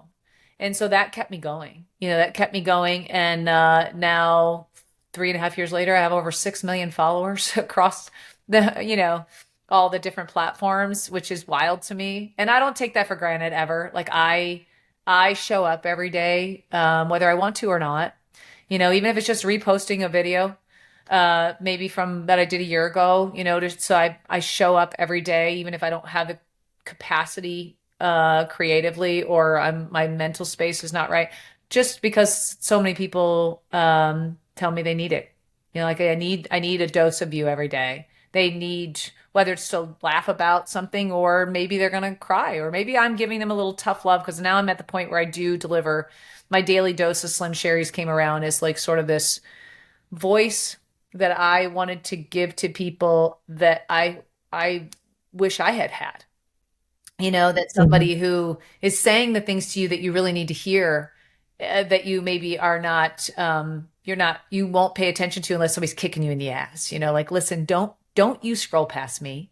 This is what I have to say to you, and to give them something to think about, give them something to reflect on. That's what I hope for. And so I try to show up every single day with some sort of intention. Whether sometimes it's just a video with music with me doing something, because it takes a lot to creatively show up like that every single day for people, and the heaviness that comes with our generation. I don't think a lot of people ever have connected those dots of like how heavy it is sometimes to read those comments and absorb. I'm empathic, so I absorb a lot of energy. And so that's not easy to carry that weight sometimes. And so sometimes I'm like, I can't read. Like, I had somebody say the other day, said, I left a comment. I was on a podcast yesterday, and she's like, I commented on one of your video, and I was like, that's really sweet, but I'm going to be really honest and tell you that I probably will never see it. One of two reasons. I get thousands of comments, and I try to read a lot of them, but sometimes I can't. I have to protect myself, and just depends on the video. Some videos I'll never read one comment, because I know as soon as I post it, it's going to be inundated and flooded with just this sadness and trauma that our generation carries around. Yeah, that makes, and well, with those videos, you're creating a space for them to be able to mutually share in the comments and relate with each other. And it's almost, you're not even probably needed to be in there, because as they relate with each other, you've created the space. Yep. And they can kind of run with it. And they do. And the chat is there. It's so much healing happens in those moments that you're right, I don't have to be present for. Right. You've done enough just by giving them the space. And I think it's interesting what you said is that you gave a name to, they said you've just said what I'm feeling, and how we talked about no one helped Gen X define emotions. No one helped Gen X define what they were feeling. No one helped us with our emotional development. And so you are also finally helping, I think, a lot of Gen Xers define what they're feeling for the first time maybe in their life. And that's really powerful. Yeah, and that alone is worth doing what you're doing, just that you're helping, because with all of that, you're helping people heal. But I hear what you're saying, because especially now that you have such a vast audience, that's a lot of energy coming your way. It is. Especially if you absorb it. And so in order to, and I can't imagine having to come up with new content daily, because that's a part of yourself. You're taking a part of yourself and putting it out there. And I'm sure you have to be careful that you don't dry the well, Yeah, that you protect yourself. it is a balance. In the beginning, it was a lot easier. It's harder now, 3.5 years in, right? Like I have touched on a lot of topics. There's a lot I haven't. There are certain topics I have completely just not touched. I don't know if it's my own trauma response to not touch them, or if it is that I'm fear of what it will trigger in others. So I'm very mindful and cautious of like those delicate topics, but there's so much more that I could talk about. But there is a balance that I've had to strike of like early on, it was easy to fire off with all this stuff, right? And now 3.5 years in, I see the effect that I have. I see the impact. I see the aftermath in the comments, and I'm more careful because I want to be very intentional and help people, not ever hurt people. And I think for some Gen Xers, some of the topics that I've touched on touches something deep in them that they're not ready for. And so it has caused me, like I said, there's been moments where I've paused, and that's, I think, a lot of what I'm going to save and am working through in maybe pouring into my book, because there are people who do want and ask me often, like they get little 30-second or 60-second videos of me, maybe a minute and a half. It's rare that I'll post anything longer than that. And so I had a lot of people go, how do I get long form, Sherri? Like, where do I get that? Because there's so much more there than what I can shove into a 1-minute video. And so it's, that's been the work of like, okay, trying to figure out how to, I never went to college. I've never written a damn thing in my life other than a check, and trying to figure out how to write a book, is challenging, but I'm working through it, and trying to give some longer form, whether that be through writing or other means, doing podcasts, things like that, to give people an opportunity to hear beyond the funny version of Slim Sherri, right? Or the what they consider their Gen X queen, which I never signed up to be that. Have you found that as your content, as you have added in healing, unpacking trauma, midlife, just talking about menopause, perimenopause, have you found that any of your audience has kind of rebelled against some of that and just likes the Gen X is tough and we don't care about anything and we don't do trauma? Have you found a little rebellion as you've brought up deeper topics, I guess? Sure. Yeah, you see it. I don't tend to pay much attention to it. I've recognized that I have this very like broad audience, where in the beginning it might have been very like a lot of Gen X, right? But now I've picked up people that are menopause, perimenopause, people that are just think I'm funny, or motherhood, or whatever reasons that they came. And there are some, that will tell, like, especially Gen X will be the first to open their damn mouths. We're the ones that are basically like, shut the fuck up. Like, we'll be the first to tell you that we open our mouths quicker than anybody. Where we'll tell our opinion, and we do, they drop their little shit bombs a lot of times in the comments, where they do tell me, like, if I talk about something they don't like, I only like you when you're funny. They don't like the serious side of me. Just go back to being funny. Great. I'm just a puppet. I do whatever you tell me to do. So there's those. Then there's those that are basically like, stop whining. Why are you talking about that? Because they're not ready to deal with their shit. Or the ones that, basically, essentially are the I don't give a fuck. Like just whatever. Like they don't want you talking about anything that's other than just the nostalgic side of Gen X. Like, I only like you when you give me memories that remind me of a time that doesn't exist anymore. That's essentially, I've got a big group of those people. But for the most part, the majority of them take me for all parts of me. Like, they love all of it. They're like, I don't care. You could make anything and I will listen, And so, but there is some of that. And I've learned in the beginning, I let those people get to me. I let them influence my choices and what kind of content I would make and how I would show up. And now I say, fuck you. I do what I want. Because I've learned that, if you don't like, I tell people, if you don't like something that I make, that's fine. I don't care. I'm not everybody's cup of tea, and I'm not going to be everything you need me to be every day. That's okay. You can just scroll past. But if you feel the need to pause and let me know that you don't like something about me, or you only want me to be one way for you, like whatever that is, whatever it is, your expectations of me, I don't have time for that. And in that case, you could just unfollow. In some cases, I help them unfollow. I block them because I'm like, you know what? I don't need that kind of energy in the comment section for me or for the people that are enjoying the content, because those people, they're just some, unfortunately, what I have discovered about, especially our generation and boomers. I told you there's the boomer lights. I see them a lot in my comments. Let me tell you, I see them a lot where, I used to let them get to me, but I've learned to ignore it. I've learned to, in some cases, back to what you said, is I'm providing a space for them to express certain things and emotions and have community and dialogue.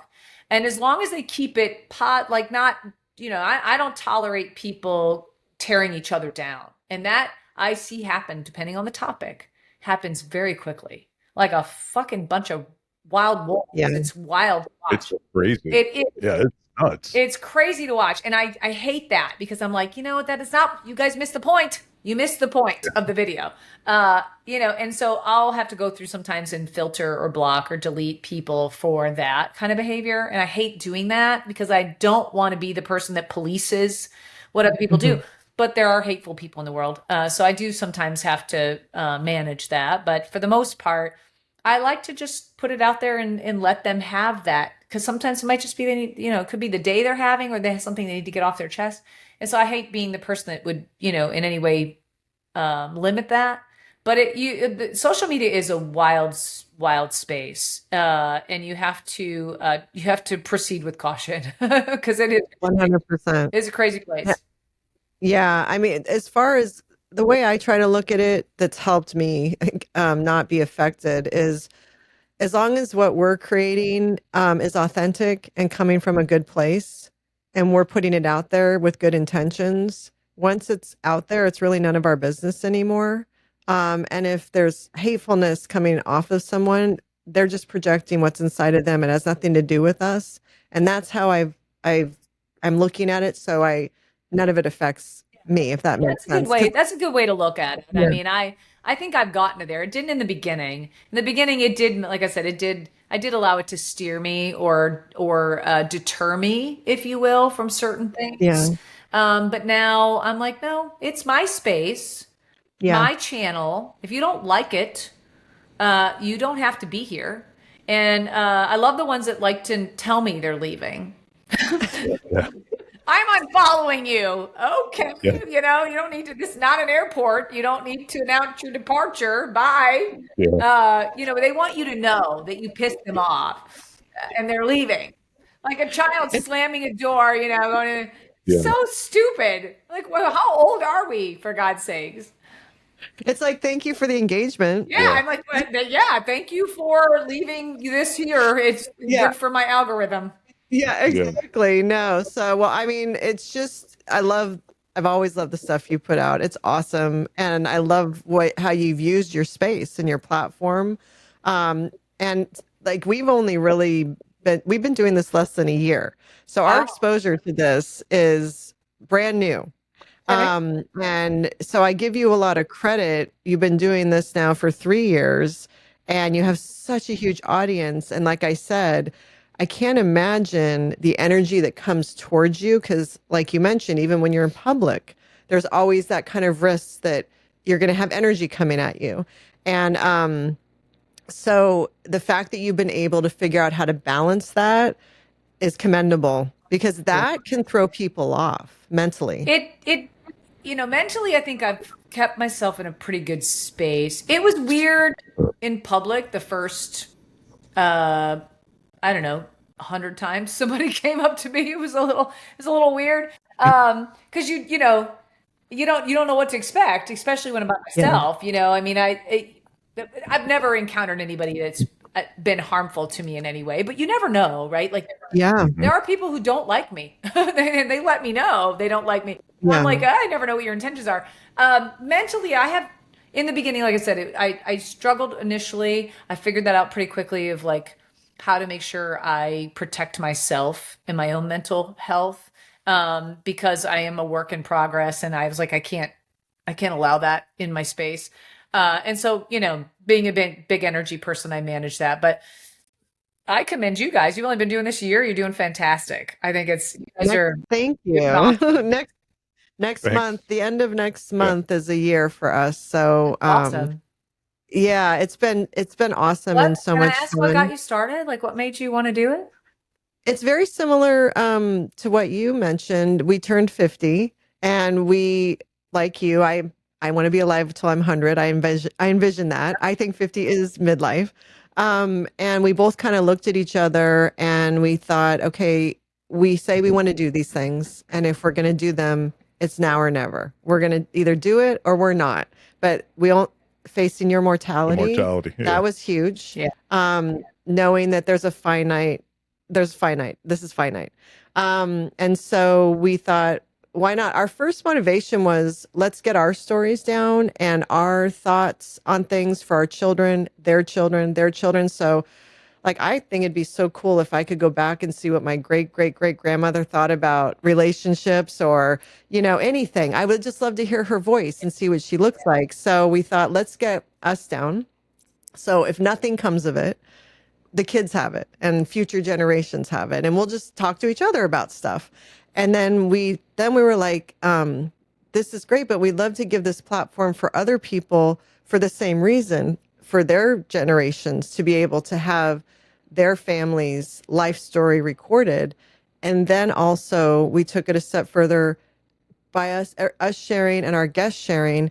It could help people feel seen. It could help people feel heard. It could help people feel not so alone, especially people that live in rural areas that maybe don't have anyone to talk to about anything, or in other countries that maybe don't have it. You don't know, with cultures and everything.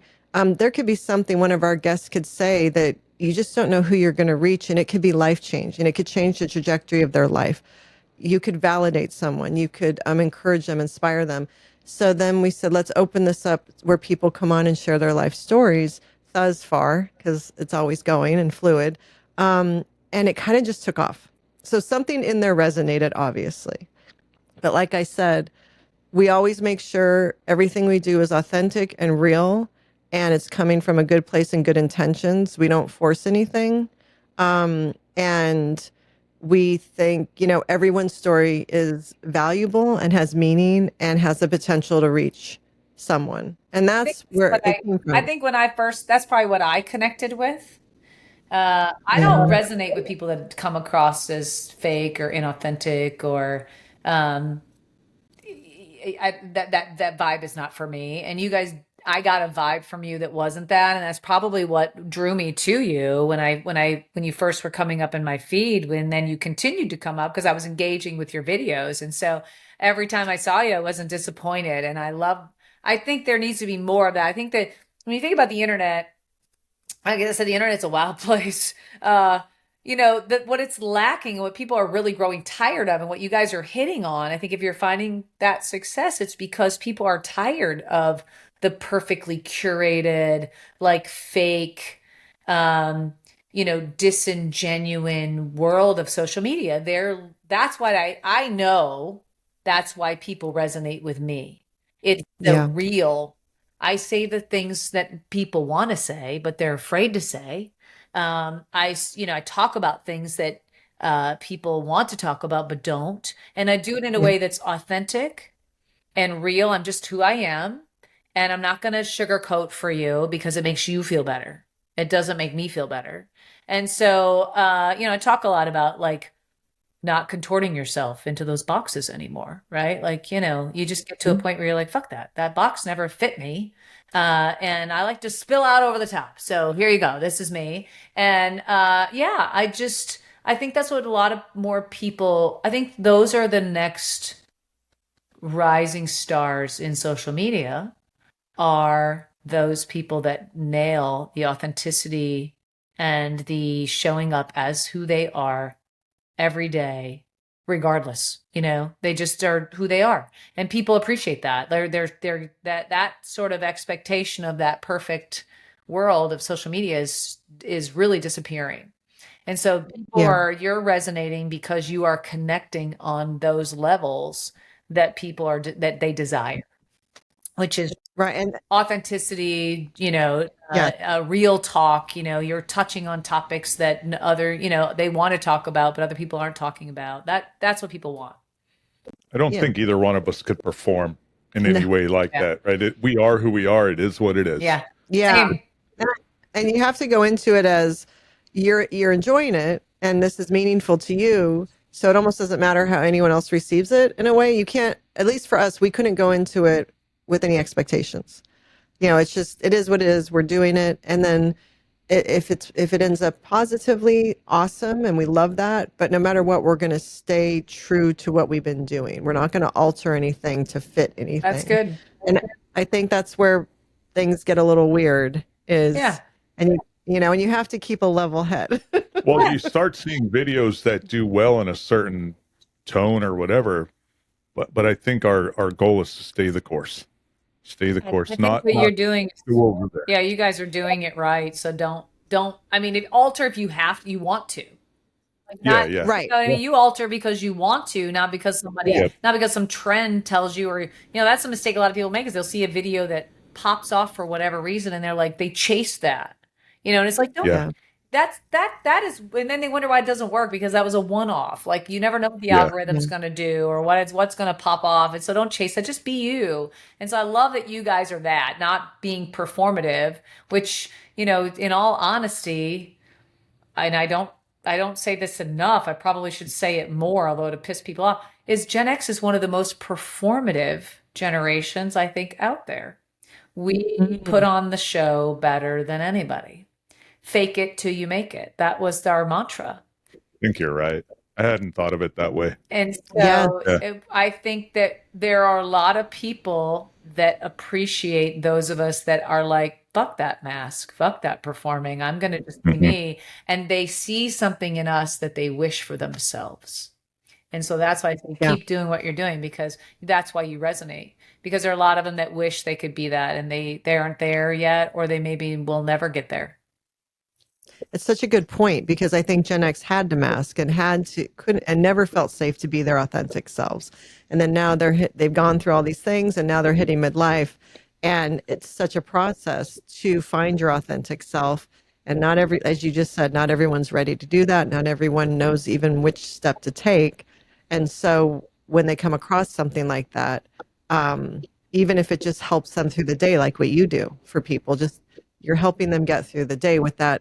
Even if they're still haven't taken that step, you're an example of maybe what their goal is or they're shooting for, they hope to get to. So I think that's such a great point. I never thought about that about Gen X. Yeah, we are, the most, in my opinion, performative because we had to be.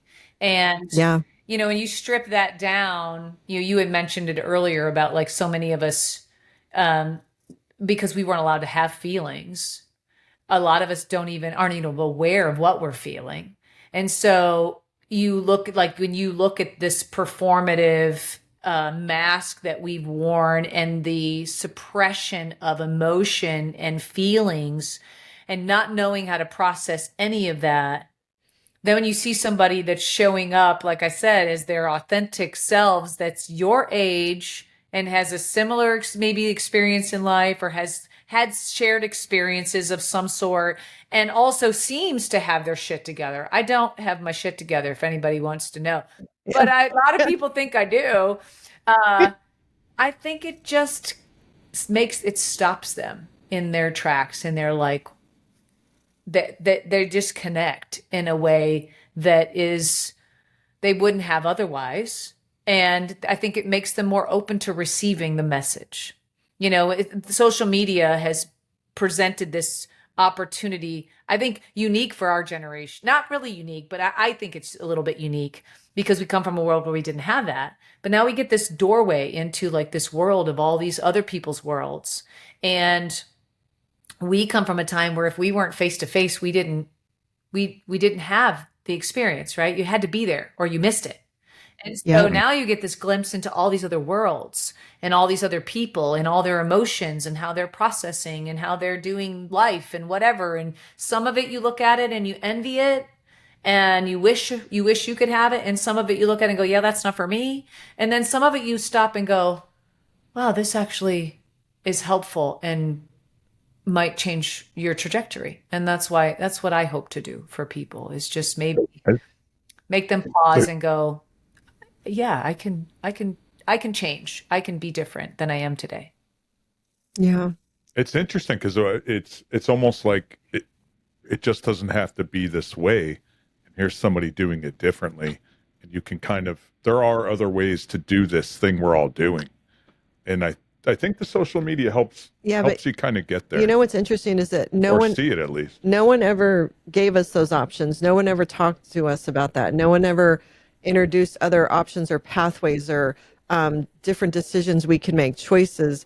It's almost like now that we're hitting midlife, some of us are offering that to our peers. We're saying, you can do this. You don't have to just be like this anymore.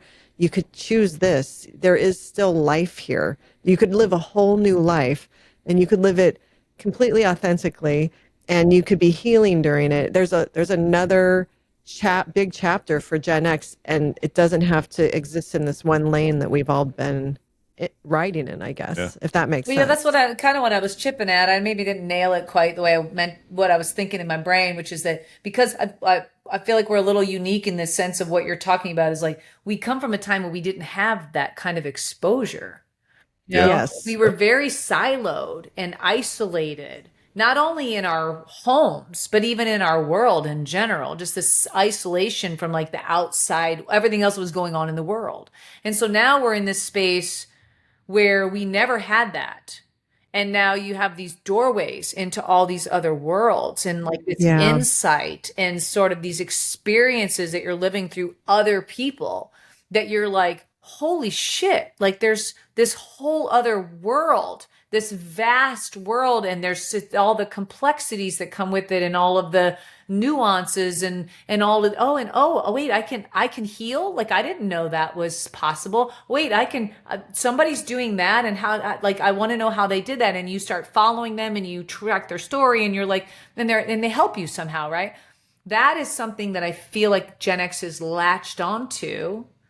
That's the kind of unique part. Millennials, they had a lot more social media than we did. We didn't get it till we were a little bit older. And so, and a lot of us by then were starting our careers and having kids, and we didn't have time to digest in that way.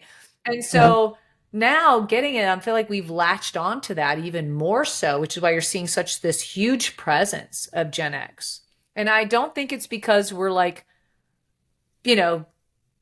over, or we're trying to learn technology or social media or anything. I think it's just that we're attracted to that. Attracted to the opportunity to experience the world in a way that we never did. And I think boomers that's why you see so many boomers on social media as well. I think they too are experiencing the world in a way that they never had. They get glimpses and doorways to spaces they've never been in, and into connection and community with others that they would have never had the opportunity to have. And so this social media has really just given us this incredible pathway to people and insight and learning and healing. And I don't think people see it that way. Sometimes they just look at it and go, oh, it's social media, it's just dance trends and negative people, but there's so much more to it. There's a whole other world. And I think that's what they're attracted to. They probably don't realize that that's what they're attracted to, but that is, they're gaining experiences in a way they never had before. And it's like, for me, it's almost at times like I'm going, I get these little classes, about life that I would have had otherwise. It just depends on which person happens in my feed that day. And some of them I like, some of them I don't, and I absorb what I want and I scroll past the rest. So how does your fourth business, GenX Tour, Yes, how that is where you are taking it beyond social media and you're seeing everyone face to face. You're in real life, quote unquote. First of all, how did that start?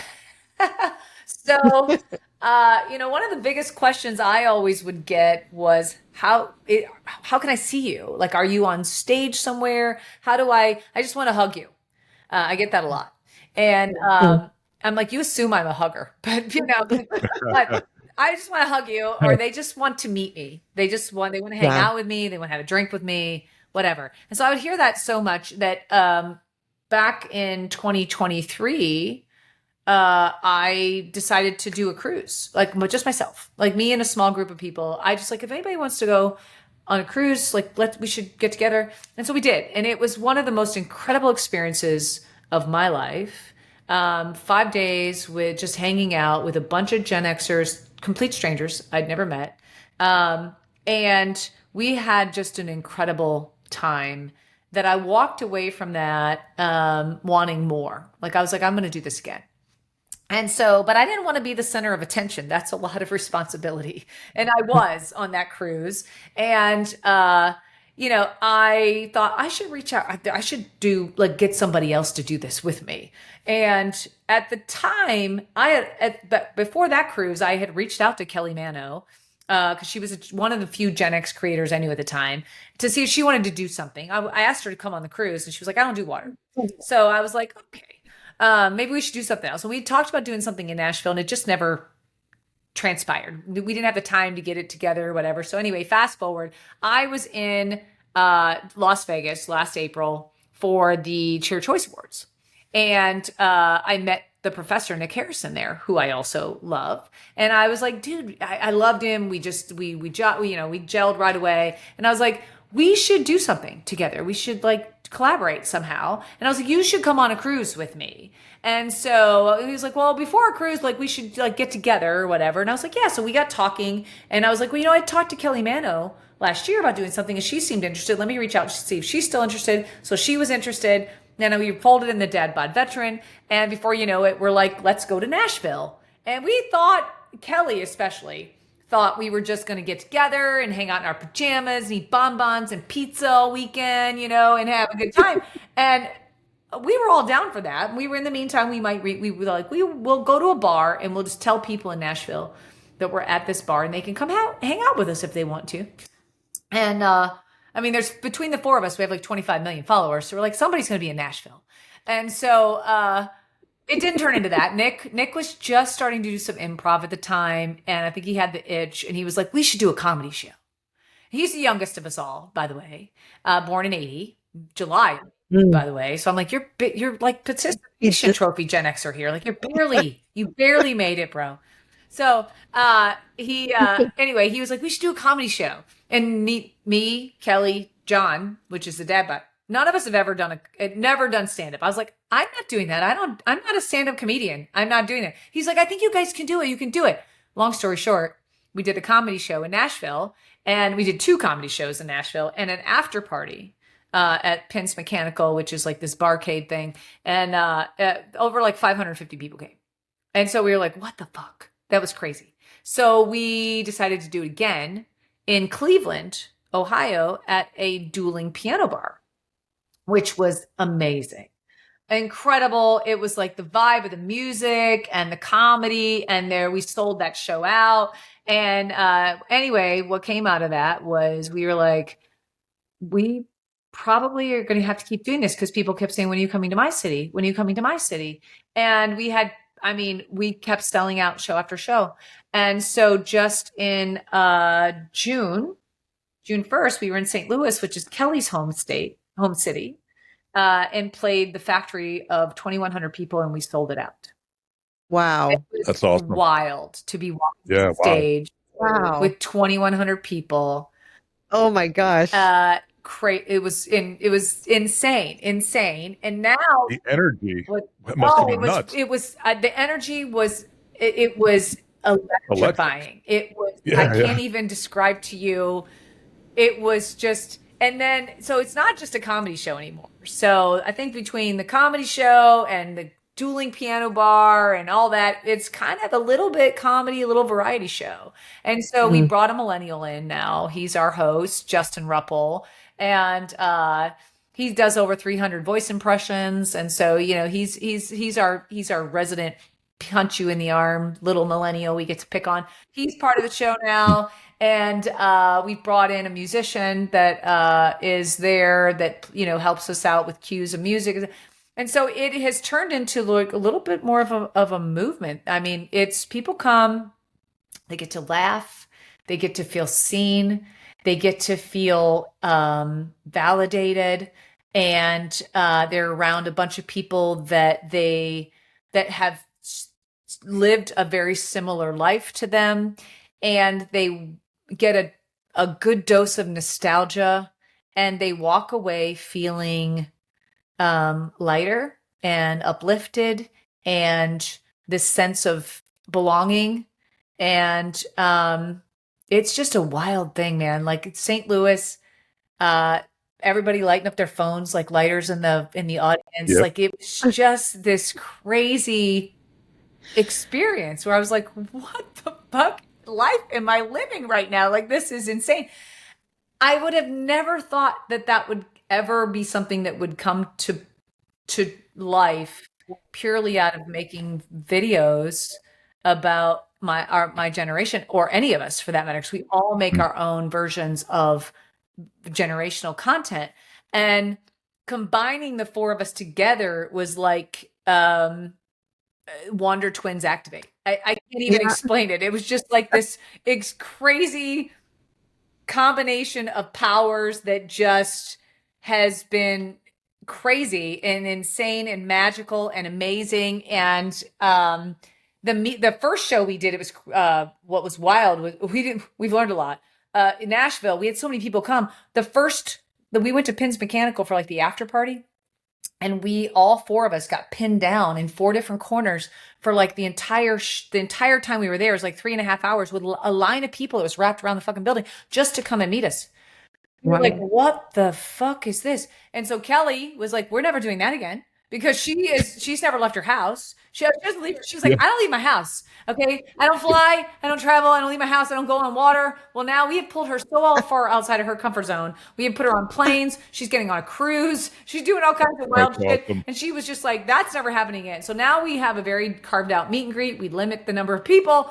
We have like, they can come take a picture and meet us or whatever. But I love meeting the people, like the people who come up to me and genuinely are like, you've changed my life. Like, you saved my life. You've changed my life. Like, you make my day every day.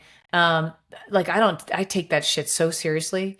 And it's great to just like feel that sense of community, you know, in person, not through comments, like to be standing in these people's presence. We had a woman in New Orleans. We did New Orleans in February, that came from Indiana with her entire family to the show in New Orleans. She was diagnosed with cancer, and it was on her bucket list. She had to come and meet us all. And like, what? Like that? You can't put into perspective the impact you have on people until moments like that.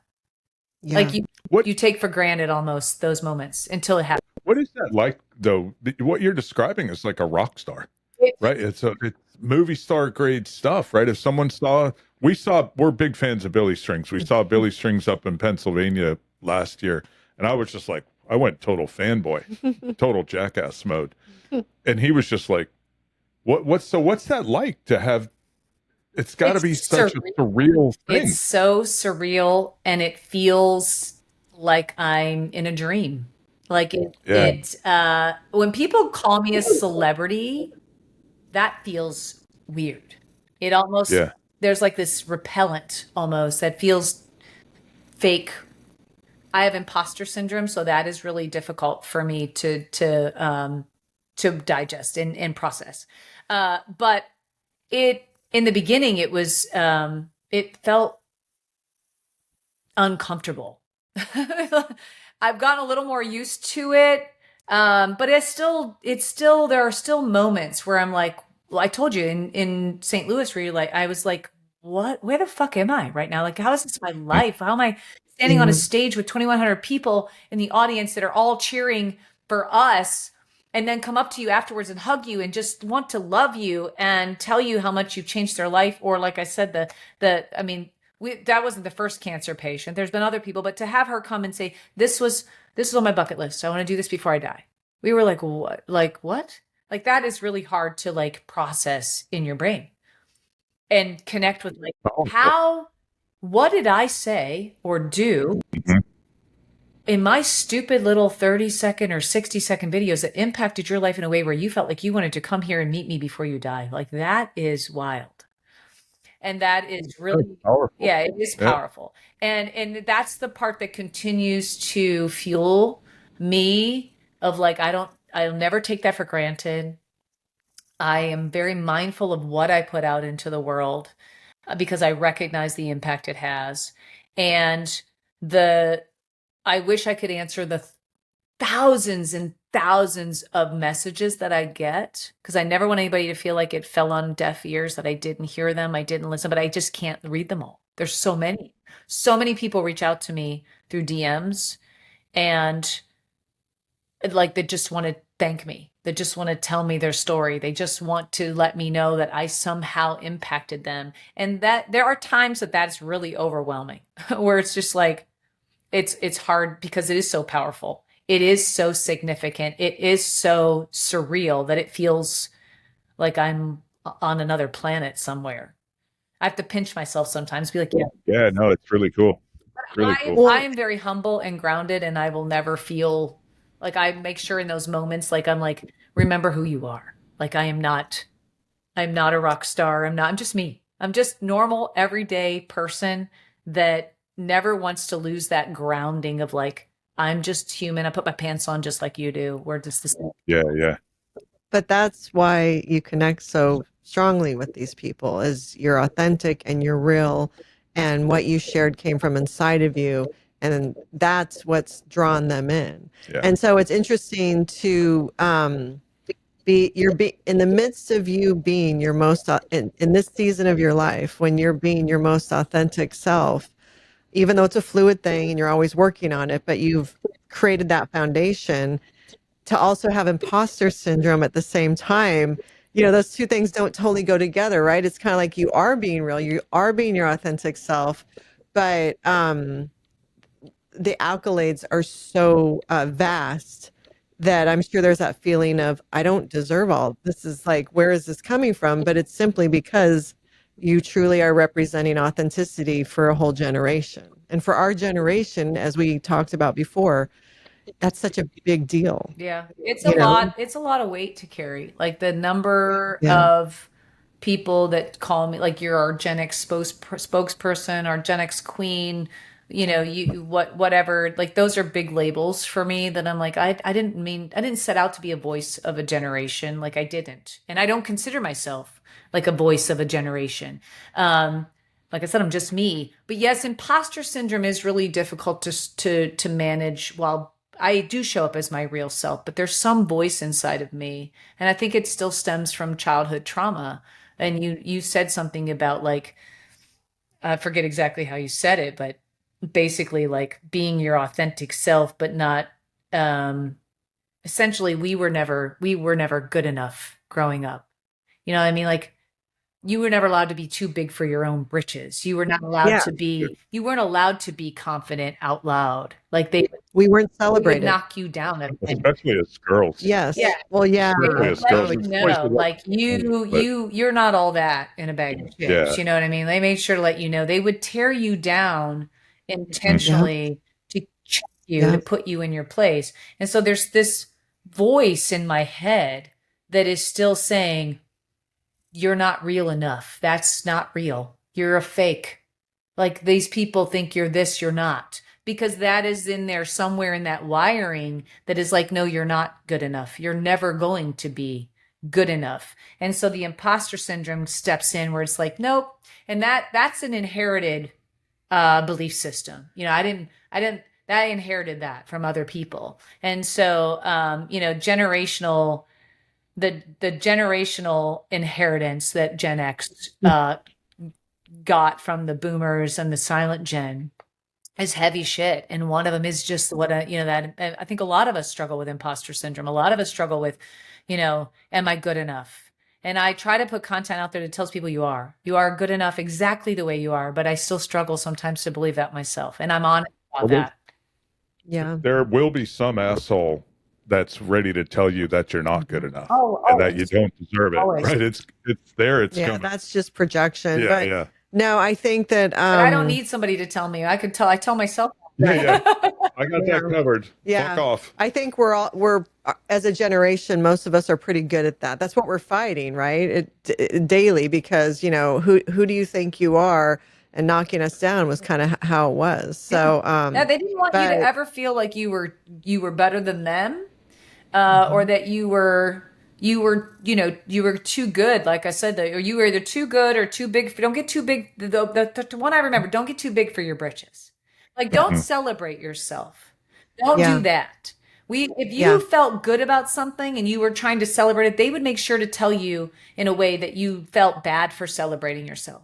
You felt bad for being whatever you were, or achieving whatever you achieved. And that's unfortunate for a lot of people, because that was my experience. And I know it was the same for a lot of others. And so I think you, especially again, as in fundamental years of life, where all that's forming, that becomes your internal belief system. And so there's still this voice in my head. No matter how hard I try to beat that shit out of me, it's still there. And it's a struggle. It's an everyday struggle. And like I said, I'm honest about it, because I can sit here, and tell you one day you're good enough. And I can believe that about myself today, but tomorrow I may not believe that, Oh, I think it's a constant fight. Like, we're always fighting our demons, especially those of us Gen X that had traumatic childhoods. Like, those demons are there. I always say, no matter how much I work on myself and I've healed and all that, I could be triggered like that if the right situation presents. I'm brought right back, and I'm aware I'm being brought back, and I know what's going on. But it's a fight, And when I was younger, I would lose the battle a lot more. I rarely lose it, and in fact, if I lose it now, it's shocking to me. I'm like, wow, that I forgot. But it also reminds me how far I've come, because I'm like, wow, I haven't been in this space in years, and I used to be in this space every day.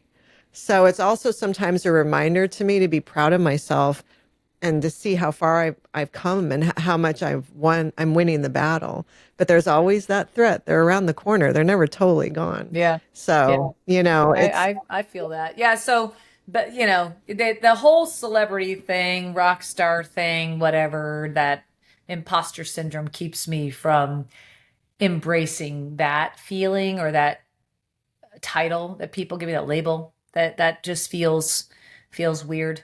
But the takeover itself, like me, the being in close to the people, is an incredible thing that I can't deny. I can't deny that. I can't deny the energy. I can't deny the just the feeling of, like I said, belonging. The camaraderie, the community. It reminds me a lot of when we were kids and we ran together in bicycle packs, like little motorcycle gangs. Like, it's like that. Like, the gang's all back together, we're hanging out for a night, and it's just a good time. And we got 3 shows coming up in August. So we're doing Atlantic City in August 22nd. So no, lie. August 8th. August 22nd is a different day. I just looked at my calendar and it says the 22nd. No, August 8th, we play Atlantic City at Caesar's Palace. And then August 9th, we're in Cincinnati at the Hard Rock. And then August 22nd, we're playing the Chevalier Theater in Medford, Massachusetts, which is a suburb outside of Boston. And then we've got shows lined out for the year. We're September, I think we're in Charlestown, West Virginia, which is outside of DC. And then we go to Seattle. And then we go to Hot Springs, Arkansas, which was not on, I didn't know that was going to be on the calendar. Hot Springs, Arkansas. And then we've got the cruise coming up, and we're going to do Fort Lauderdale before the cruise. And then we're already booking shows for 2026. That's amazing. That's and all those ways you described it. I mean, it also brings, I think, comfort to people. It's a comfortable place, Oh, so yeah. it's comfort. You know, they leave there feeling probably just like, oh, like a hug It almost. is You like a know, hug. Yeah. yeah. Yeah. I mean, they get How a do you hug. manage? How the hell are you managing all this? It's really Right? Four hard. businesses, right? It's not That easy. travel. I need an Yeah, I assistant. can't. I really do. Now, I mean, we have the four of us for the tour. The wives help out. You know, Christa's helped out, and Lisa, which is Nick's wife, Julie, which is John's wife, Brawny, which is Kelly's boyfriend. He's our security detail now. You Mm. know, we all have pulled together. And we also now we have some people, booking manager Ruben, and then Justin we brought on, the millennial, and so it's been we're learning. We don't know what the fuck we're doing. We literally have Yeah. no idea how to do a tour. We're just piecing it together. But it helps for me, you know, running businesses, having kids, you know, doing this tour now, writing a book, still being a content creator. I couldn't do it without the support of Christa, because I mean, I just literally could not. She pulls a lot of weight for me in a lot of ways. And I think the same goes for the others. Like each of us have like a really awesome support person, emotional support person, if you will, that are there for us, that help us. But it's not easy. It's a lot. There's a lot of balls in the air all the time that we're juggling. And I literally got off of our team meeting and jumped right on here, like literally 60 seconds. I was like, I gotta go. I got a hard stop. I gotta get off this call. So we keep each other in check. We meet, Zoom call. You know, we get together. We talk about all the moving parts, and you know, we're just taking it one day at a time. You know, we're just whatever happens. And, you know, we're like, if the tour continues, great. If it doesn't, I think it was an amazing thing while it lasted. And, you know, I think we all have really bright futures. I think my biggest message for people is that you're never too late.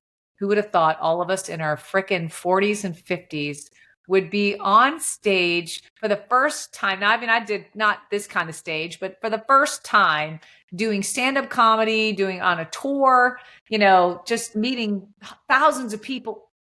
That was not on my bingo card. No, Remarkable. I mean, Wild. well, I was going to ask you, what was it like? How did you, because you said you've never done comedy Oh, before. So did you create your own set? yeah. Did you write I it? write all my own material, by the way. Everything. And, and so how was it that first time you walked on stage, the very It first was time to do your very first set? freaking wild. It was a very uncomfortable place for me, because I really struggle. I told you guys I struggle with memory. And so I always have, and menopause has made it even worse with brain fog. And so my biggest fear was that I was going to forget what I was supposed to say. Like, you write the shit, and then I'm like, if people only knew what it takes for me to create a video. Like, I have to really, I have to like write all my shit out, and then I don't practice it per se, but sometimes I have to record a video many times for me to get out what I want to say. And so having like writing out my bit for a stand-up, you know, I was like so afraid of forgetting and freezing what I was supposed to say that I just made a joke out of it. And I was like, you know, I'm in the phase of life where I have to have these giant fucking cue cards so I can remember what the fuck I'm supposed to say. And so I just wrote the shit out. I just write it out, what kind of the topic, you know, mainly. And I just carry them in my hand. I'm like, I'm not ashamed to tell you guys that I have CRS and I can't remember shit. And so I need these papers so I can fucking remember what I'm supposed to say, because I got a lot I want to say. And so I just use them as part of the bit, you know, that it's like, this is important to me because I don't want to forget what I'm supposed to. I don't want to disappoint people. I don't want to forget what I'm supposed to say. I don't want to disappoint myself. And so maybe that's a trauma response. I don't know. But I'm still learning all these things about myself. But it's been, I wrote it all out. And the first time I did it was scary as shit. And then I had to do 2 shows. So our Nashville, we did 2 shows back to back. And so the second time it was a little bit easier. But then the problem is that we were doing the old person tour, where we were like, we're only going to do this like once every couple of months. And so that's what we were doing. We did Nashville, and then a couple months later we did Cleveland, and then a couple months later we did Atlanta, and then New Orleans, and they've been spread out. And so the problem is that when you only do it like once every month and a half, 2 months, it's like new every time. I'm like, I don't remember what I'm supposed to say. Like, I'm like, all of this feels new again, you know? And so now this month, I'm hoping with August doing 3 shows, I'm like, I might actually get it down. I might nail it. You know, when comedians do multiple shows a week and they do the same set every night over and over, they just get to where it's like boom, boom, boom. I'm not doing that. Yeah. We're doing an old person tour where, you know, it's spread out, and I don't have any desire to play 5 nights a week. I don't want to do that. I have no desire to do that. So I'll just have to keep using my cue cards. But it's been a wild ride. The GenX Takeover is it's like nostalgia meets a best friend. You know, I don't. It's really hard to describe what it. That's amazing. No, it's wild. Incorporating the no cards into your bits, brilliant. Yeah, that's the only thing I knew to do. I was like, I have to bring these on stage. Because That's brilliant. Nick, you know, his little improv. I've been doing improv. You know, we can all do comedy, whatever. I was like, Nick, he was the one I asked first. I was like, Nick, I don't know I can't remember. He's like, oh, you just I just carry a little piece of paper with me. Like a little piece of paper like this. And I was like, that is not going to work for me. This is not going to work. I was like, I'm just going to have to so I thought index cards, and I was like, it's still not enough. So I got these big pieces of cardstock, and I write the shit out, and I take them out on the stage with me. And I'm just like, everybody else, comedians, they keep their little piece of paper because they're trying to hide that they have any notes. I'm not hiding shit because I'm real anyway. I'm like, this is me. Take me or leave me. And if you don't like the cue cards, go fuck yourself. I don't know what to say. I love it. I love it. So in the midst of all this, you mentioned you were at the Cheer Awards. Cheer Choice Is that Awards. what they were? Yes. So what are the Cheer Choice Awards? So the Cheer Choice Awards, last year was the first year I went. Yeah, a friend of mine, another Gen X content creator, actually, I seen that he had been in Vegas the year before at the Cheer Choice, and I reached out. I was like, what is this? He's like, it's a big charity event. He's like, it's one of the most amazing things I've ever done, and you should come. And so I was like, okay. So I checked it out, and I told Christa about it. I was like, hey, we should, Leonard said we should come to the Cheer Choice Awards. And she's like, well, if we're going to go, is there like an opportunity to be a sponsor? And I was like, probably. So I reached out to Leonard. He got us connected. Long story short, we ended up being a sponsor last year at Cheer Choice Awards. And what it is it is a charity that does gives to people in need. It's called the charity's called Spread the Cheer USA, and they put on the Cheer Choice Awards. Is this essentially an award ceremony, a big red carpet event, full award ceremony for content creators to honor content creators that are putting and doing good work in the world. And so they honor all kinds of different categories and, motivational, inspirational, cosplay, from everything from motivational, inspirational cosplay, and they have dancers and animal advocates and so I went last year, and it was one of the most incredible things I had the opportunity to experience. And I was like, oh my God, we have to do that again. And so this year, my company was a sponsor again, Wholesome Hippy, and me, John, Nick, and Kelly, all four of us, and because it's a People's Choice Award, so people nominate you. You're not nominated by them. It's a People's Award, and so we were all nominated for awards this year, and so I was up for 3 awards. I think John and Nick were each up for 2, and Kelly was up for 1. Well, so. That was new. So my company is a sponsor, and I'm also up for these awards. And so the way it works is like you're nominated, and then there's a voting process, and you're voted by the people. It's not like, so every week it narrows and narrows, and people keep casting their votes. And so you start off with like a big pool of people, and then they narrow it to like the top 10, and then they'll narrow it down to the top 5. And so I got knocked out of 2 of my categories, which again, this is Imposter Syndrome showing up in full force here. So I was nominated for Cheer of the Year, which is the biggest award of the entire award ceremony, not Comedy Novice, and motivational, inspirational with more than 1 million followers or something like that. And so I was like, in my brain, I was like, okay, motivational, inspirational, I'll take that. That makes sense. Comedy Novice, that makes sense too. I'm doing comedy now, and I'm funny. I mean, I never thought I was funny, but apparently I'm funny. And cheer of the year. That one felt like, I was like, no, that doesn't feel, there's no way I belong in that category and I'm not going to win. So I didn't really put a lot of effort into any of it. People voted. And at the end, I got knocked out of 2 of the categories. So I got knocked out of motivational, inspirational, gets narrowed down to the top 5. I got knocked out of comedy novice. I'm still in top 5 for cheer of the year. And I'm like, this is not right.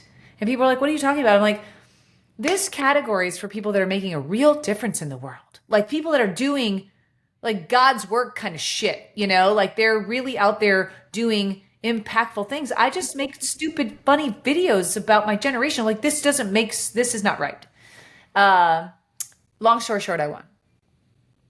Amazing. And Amazing. It was a wild experience to hear them call my name.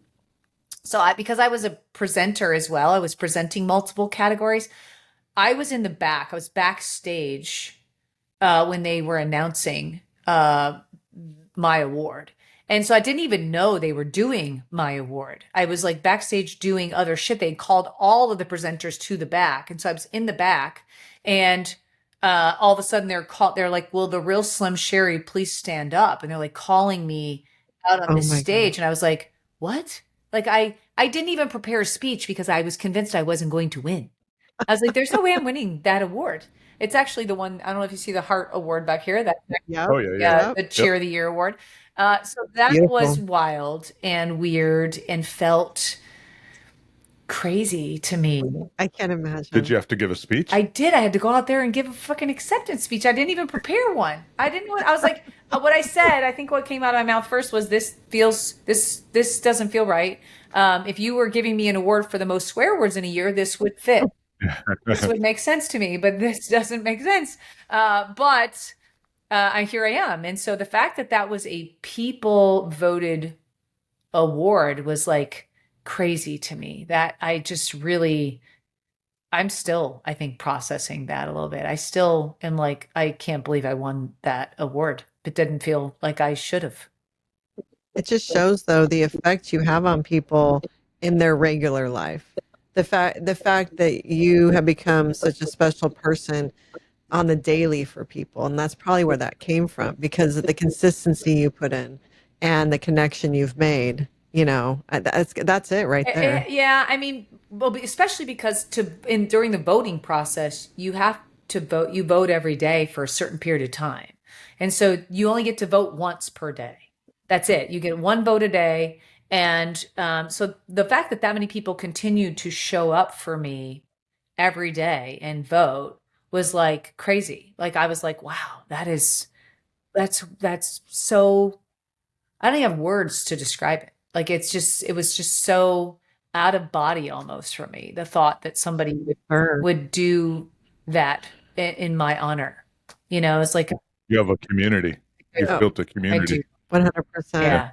I mean, if that little girl could see you now, you know, I mean, have you ever taken a moment and just mentally like thought of her and said, look at us, look where we are? I have my moments. Yeah. Yeah. The book gives me those moments quite a bit. There's a lot of reflection during the when I sit and I write and I let myself connect with like that little girl, because I haven't most of my life. I have not I've just kind of ignored her, I guess.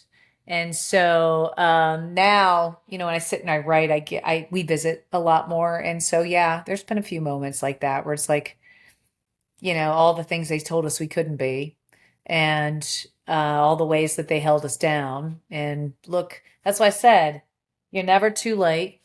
You're never too old. And you're always enough.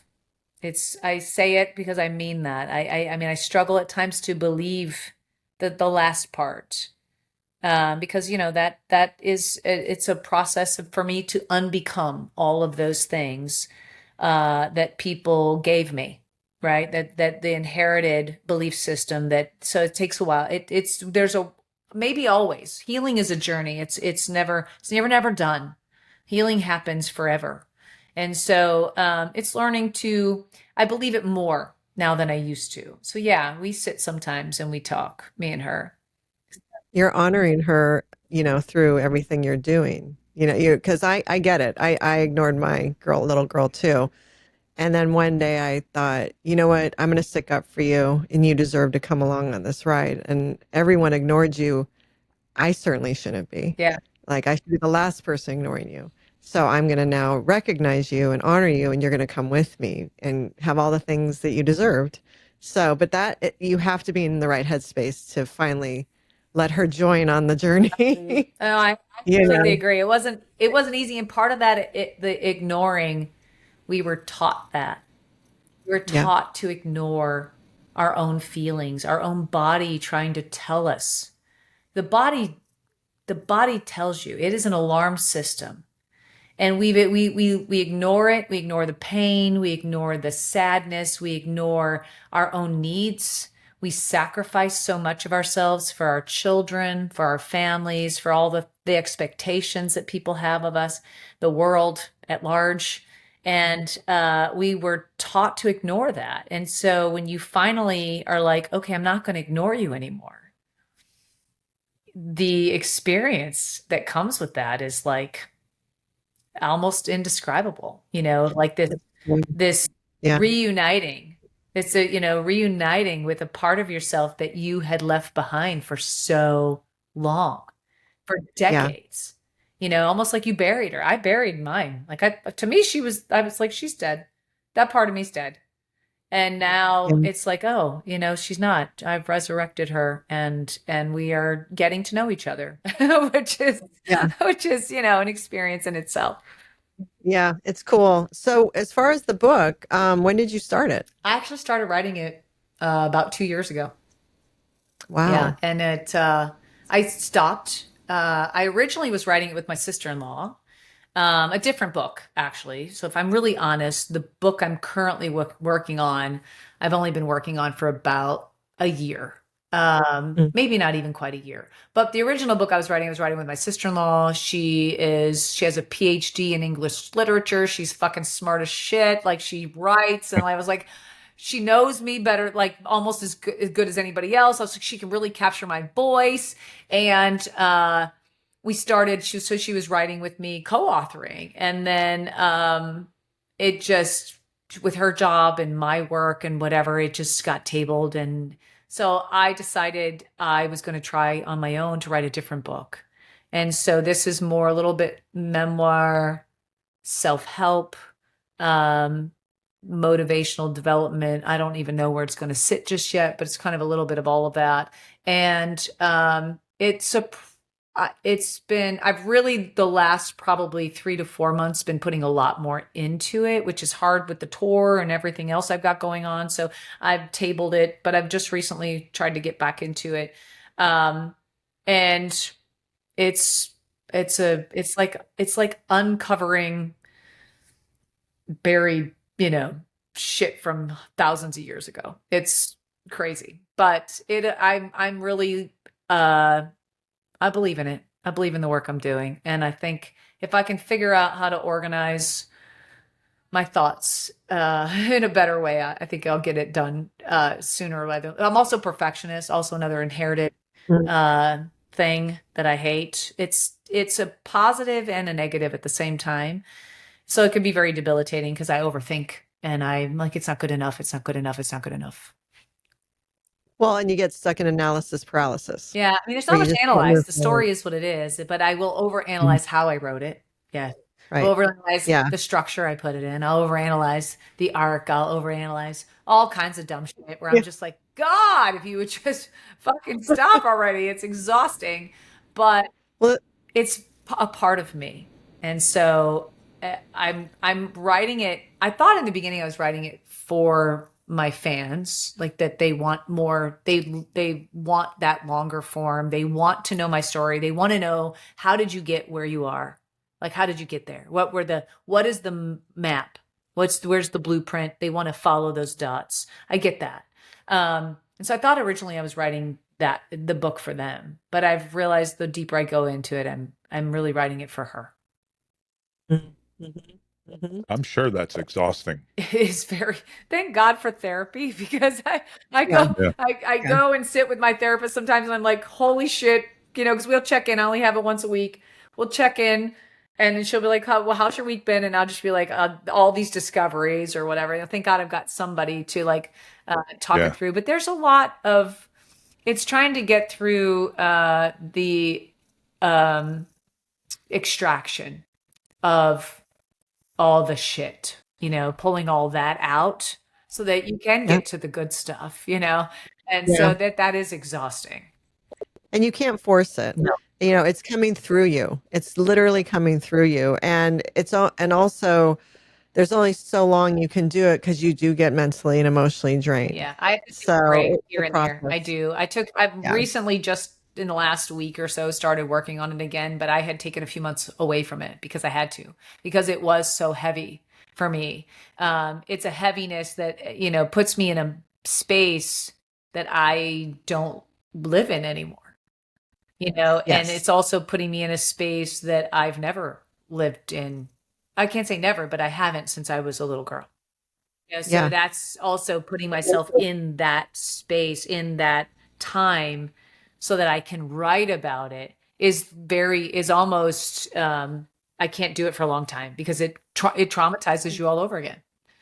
Yes. Nicole, Exactly. she Exactly. wouldn't bring it up, but she wrote a book about experience she had probably in your teens, right? And to go back and write that book, I remember she'd be like, I'd be like, what's up? She'd like, I think I finished a chapter, or I just got something out on paper and was Because just you do go gassed. back to that place, and for it to be authentic, you have to almost relive it, and it is re-traumatizing. Yeah. And one thing I learned is I never forced it because I wanted it to be real and high quality. So if it took me forever, then it takes me forever. If it doesn't, it doesn't. But whatever it is, in order for it to be real, I had to give myself breaks so I could come back That's recharged what I have to do. and do it Yeah, again. Hmm. same, Yeah. because uh I want to stay true to the story while also honoring who I am today, and honoring who I was, or the person who died, 1,000 tiny deaths, like that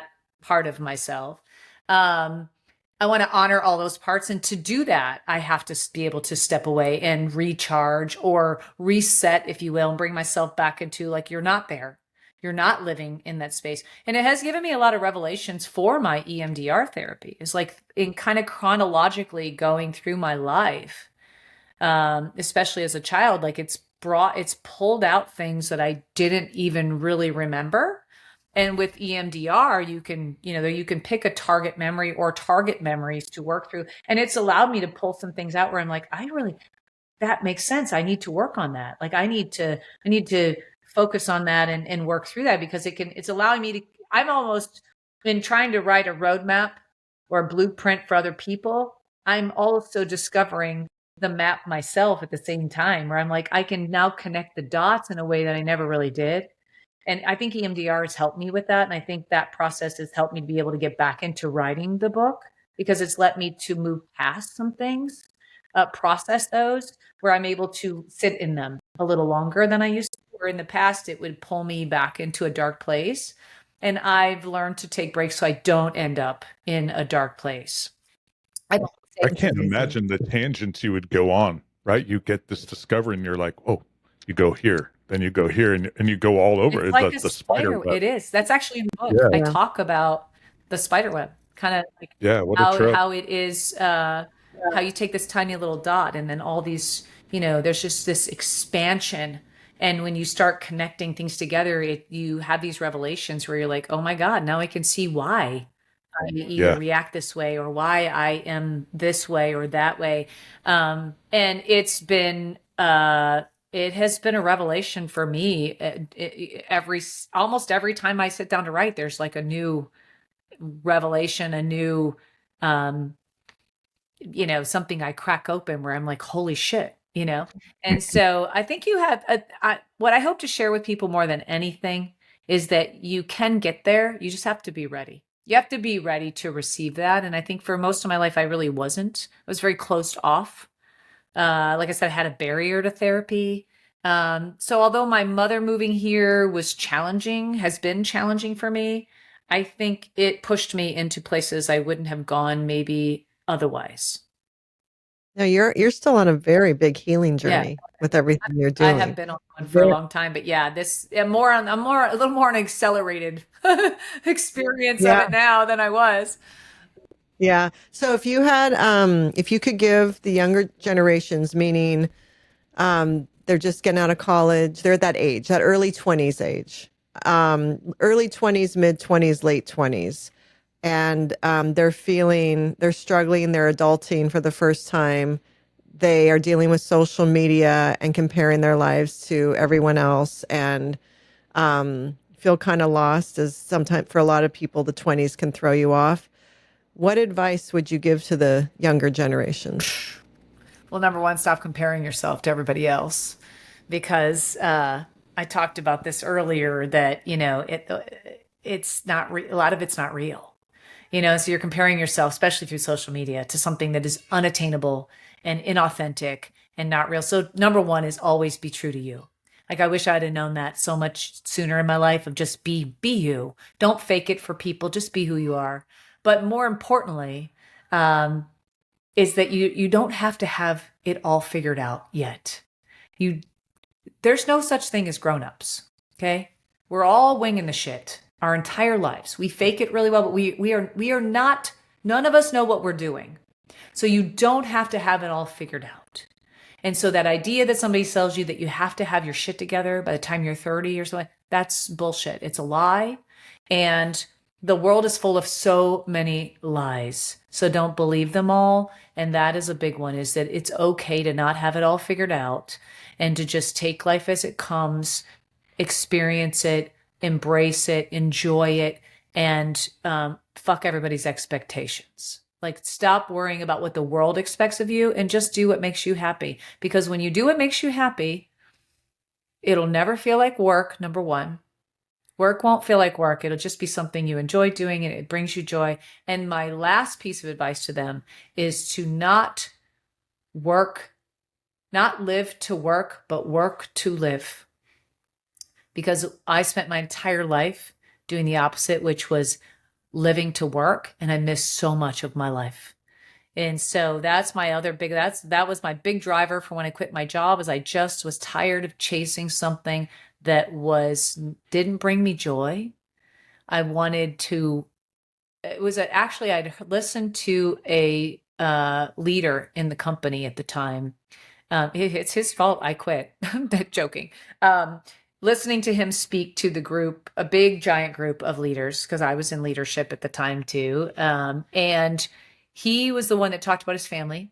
He was of island descent, and in his world, his upbringing, his family, they worked so they could live, and they don't live to work. They take time off, they relax, they enjoy life, they focus on their bodies and making sure that they're taking time when needed to heal and all this. And he was telling this whole story, and here this guy is standing up there. He's like one of the biggest leaders in the organization, and he was talking about how he, with chasing his career and climbing the ladder, how he had lost that sense and was now more living to work.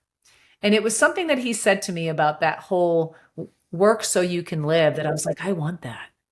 I've never known that. I've worked my entire life and have continued to chase and try to climb the ladder and chase the next. Like, I'd get the promotion and then it was never enough. I had to, well, what about the next one and the next one? And you chase all of this. And for what? I was miserable, unhappy. I wasn't enjoying my life. I couldn't enjoy the raise or whatever. I was never there to enjoy it. I was just chasing the next promotion, the next expectation. And when I stopped doing that and I started living in a way where I could enjoy my life, I just work so I can live. I work so I can pay my bills and I can spend time with my family, and we can do things that are enjoyable. And whatever that looks like for you, it's different for everybody. Whatever living looks like to you. But stop living to work and just take I think our younger people are better at this. I really do. They're driving a culture of taking time off when they need it. I didn't take any time. And life is short. Life is very short. It's the blink of an eye. And so live it while you can. And I know that was a lot of advice, but these are so many things I wish somebody would have told me. But the biggest one is, like I said, you don't have to have it all figured out. And stop letting other people dump their shit on you of what they expect you to have figured out by the time you get to be a certain age. I'm 52 and I still don't have it figured out. And I probably never will, so there's no such thing as adults. And so you can be there's no such thing as grown-ups. There's adults. I mean, I'm not the adultiest one in the room, but I am an adult, but not a grown-up. I'm still very much trying to figure out life. And so it's okay. It's okay to take your time. Yeah, that's so true. That's great advice. None of us, the biggest joke is that anyone has it all figured out. None of us do. It's all bullshit.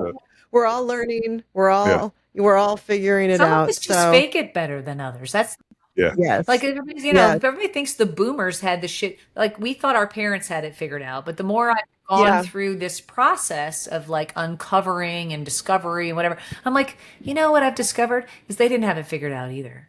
They really didn't. No. What I figured out in midlife was that my parents at that age they were just trying to figure it out too. They didn't know what they were doing. Did they do it all right? No. Does it mean, did they make mistakes? Yes. But do I think they were trying? I think they were trying with the best that they had at the time, Yeah. And so they didn't have it figured out. They just faked it really well because they were told to. They were told to hide it, not talk about it, and put on the facade and the mask and all the shit they gave us. We inherited all that. But now I'm like, no, you know what? I want to tell younger people, fuck that mask. That mask is really heavy.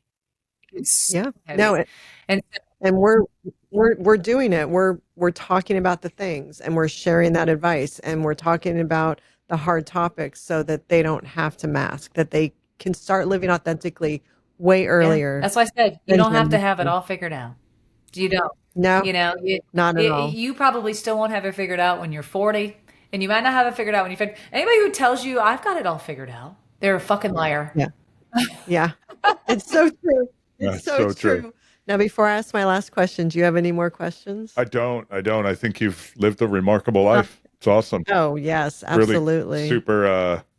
I'm motivated. I'm intrigued. You got me thinking. It's just such a cool conversation. I'm glad. I love that. I'm glad. Thank you for that. 100. Congratulations on all your success. And, it's just really cool. You didn't come from the greatest beginning, but where you're at now is something you can be so proud of, and it's just cool. Thank you. Yeah, I think that'd be my other last piece of advice for you. Ask your last question is you can be whatever you want to be. You really can. You can. I didn't set out. I never would have thought I would be a comedian. It wasn't on my bingo card, but here I am. I still struggle to call myself a comedian, and I didn't plan it. But you can. At 52, I'm a comedian. I'm on tour. I just won an award I don't think I deserve. Like there's just so many things that you can be whatever you want to be. It's what you put into it. You get out what you put in, and if you do it with the right intention, anything is possible. 100%. And I think Gen X is redefining aging, and we're continuing to live and tackle our dreams. And hopefully that's a great example for the younger generations, that once you get to 50, that's not the end of anything, or 60 or 70, that you can continue to reinvent yourself. You can continue to grow, continue to heal, and continue to thrive. And I am hoping that is one of the things that will end up being our legacy for the younger generation. I hope that people look back at our generation and really, when they dissect it, see like this group of people who had this significant amount of trauma. We didn't call it that then, but this significant amount of trauma that they had to figure out pretty much on their own how to unpack and heal from. And then in their second half of life, they start discovering and creating this amazing world around them. And I think that our legacy will be just that, of like looking back and go, look at this, what you just said to me. Look at this incredible journey of like, I didn't come from anything. I didn't go to college. I didn't even graduate high school. I had a kid at 17.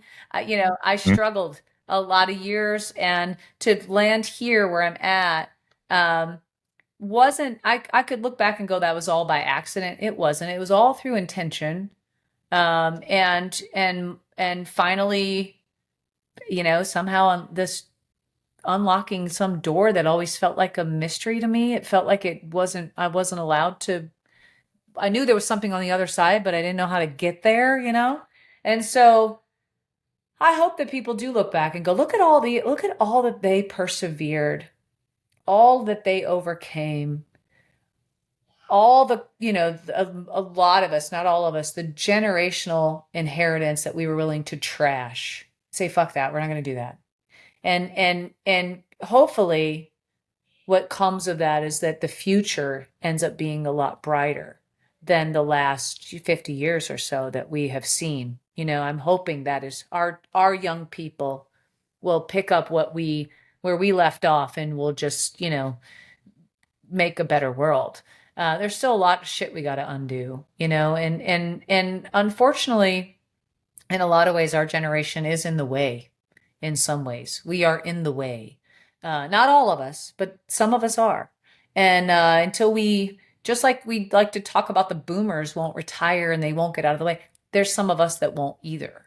And so Right. we need to move aside and let these young people flourish, and let them build the world they want. We are never going to have the world we wanted. That is the truth we have to have with ourselves. The world they promised us does not exist, and it never will. So we have to, I don't think it ever it did. didn't, but it was a fake, a facade, a story they sold us. And now we know, like, that's never happening. So we have to embrace where we are, but that doesn't mean that there can't be a better future for the people that are going to come out. That's our job, is to leave this place better than it was for us. And that's what I hope, is that we can get out of the way. I think that's possible. I think it's true. And I think the first step in that is acknowledgement. And the first step of acknowledgement is probably calling bullshit on most things, right? Got to recognize that it's kind of fucked up, and we should try to do what we can to make it a little better. Yeah. And then show other people that the next generation can carry it a little further. Well, and to your point, as far as the younger generations and getting out of the way, being open to listen to them, listen to their ideas, listen to what they want to create, listen to what they bring to us. Because I think so many Gen Xers and Boomers, when there's the new ideas that millennials and Gen Z bring, a lot of Gen Xers and Boomers will be like, no, that's not how we do it. We do it this way, and that's the way it's done. And so it's getting out of the way. Part of that is listening and like giving them a chance to, let's try it their way. Let's see what they have. Not do what was done to us, which is scold them and make them feel small and stupid in the process, which is a lot of times, what ends up happening. And so I do think we're in the way. I think back to you, when you said the calling bullshit, is that's exactly what we need to do. We have to call bullshit on our own generation. And that's the thing, is that there are Gen Xers out there that, like you just said, that's not how we do it. They're still holding on to the old way. They don't like change. They don't want to see change. They maybe they like the way things are. They just, they're also very apathetic.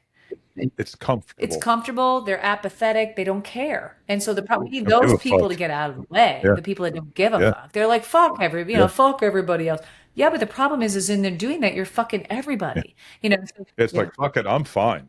That's how they are. My world is great, so fuck you. And it's like, that's the problem with some of you, is that you are in the way, and it's the attitude. And so, unfortunately, that is something that is a plague. I don't talk about it, but I see it. It is a little bit of a plague for our generation and the boomer generation that do have that attitude. That's where the boomer lights are. The ones that are very much still have that sort of boomer attitude. And it's like, you guys you get out of your own way. You know, just get out of your Yeah. own way and let these young people build the world that they want. We didn't do it.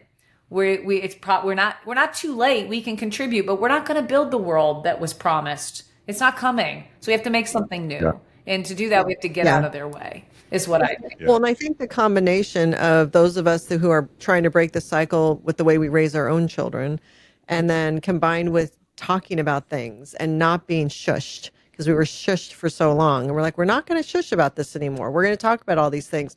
Hopefully, the combination, we will at least be part of a cultural shift here. You know, at least half of us, the other half, maybe not, but maybe half of us can represent something, you know, for when people look back, you know, they can say some of us did try. Yeah, I You know, hope to that's the see it in goal. my lifetime. I really do. I hope I look at my young people, my 11-year-old and my 14-year-old, and I think about what their future looks like, and I hope to see it in my lifetime. You know, like a truly, you know, just better world than, you know, you look at our generation, look at all the shit if we really dissect all the shit that we have lived through and all the promises, empty promises, you Yeah.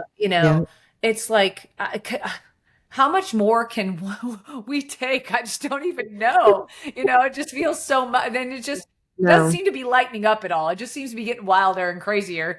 Yeah. We're just better at tuning it out, I think. We are, but if you really, I mean, Which I think we're sucks. almost numb to it. It's almost like a Yeah. numbness Yeah. to it. You know, it's like, oh yeah, that's just more of the same. That's the apathy that we have to like Yeah. recognize, that like we're so used to living in that kind of world that it's like we're apathetic to it. And we need to not be apathetic. We need to actually acknowledge it and do something about it. And one of those ways is getting out of the way. And secondly is it purely just what I just said, which is acknowledging. Yeah. No, it's true. But you think about a lot of that, I think, is a trauma response because we come from trauma. And then think about it. We saw the Challenger explode when we were in school. We were right there for 9/11. Like all the things, a lot of War. generations, all of it. There's generations that can say, well, I was there for that thing. Hiding under your We were fucking there desk. for all the Yeah. things. Yeah. I mean, We've been there the for boomers all were things. too, but Yeah. a Yeah. lot Yeah. of the, not to, I mean, I hate to say, the truth is a lot of that was their fault. Yeah. A lot of it was their fault. Yeah. You Yeah.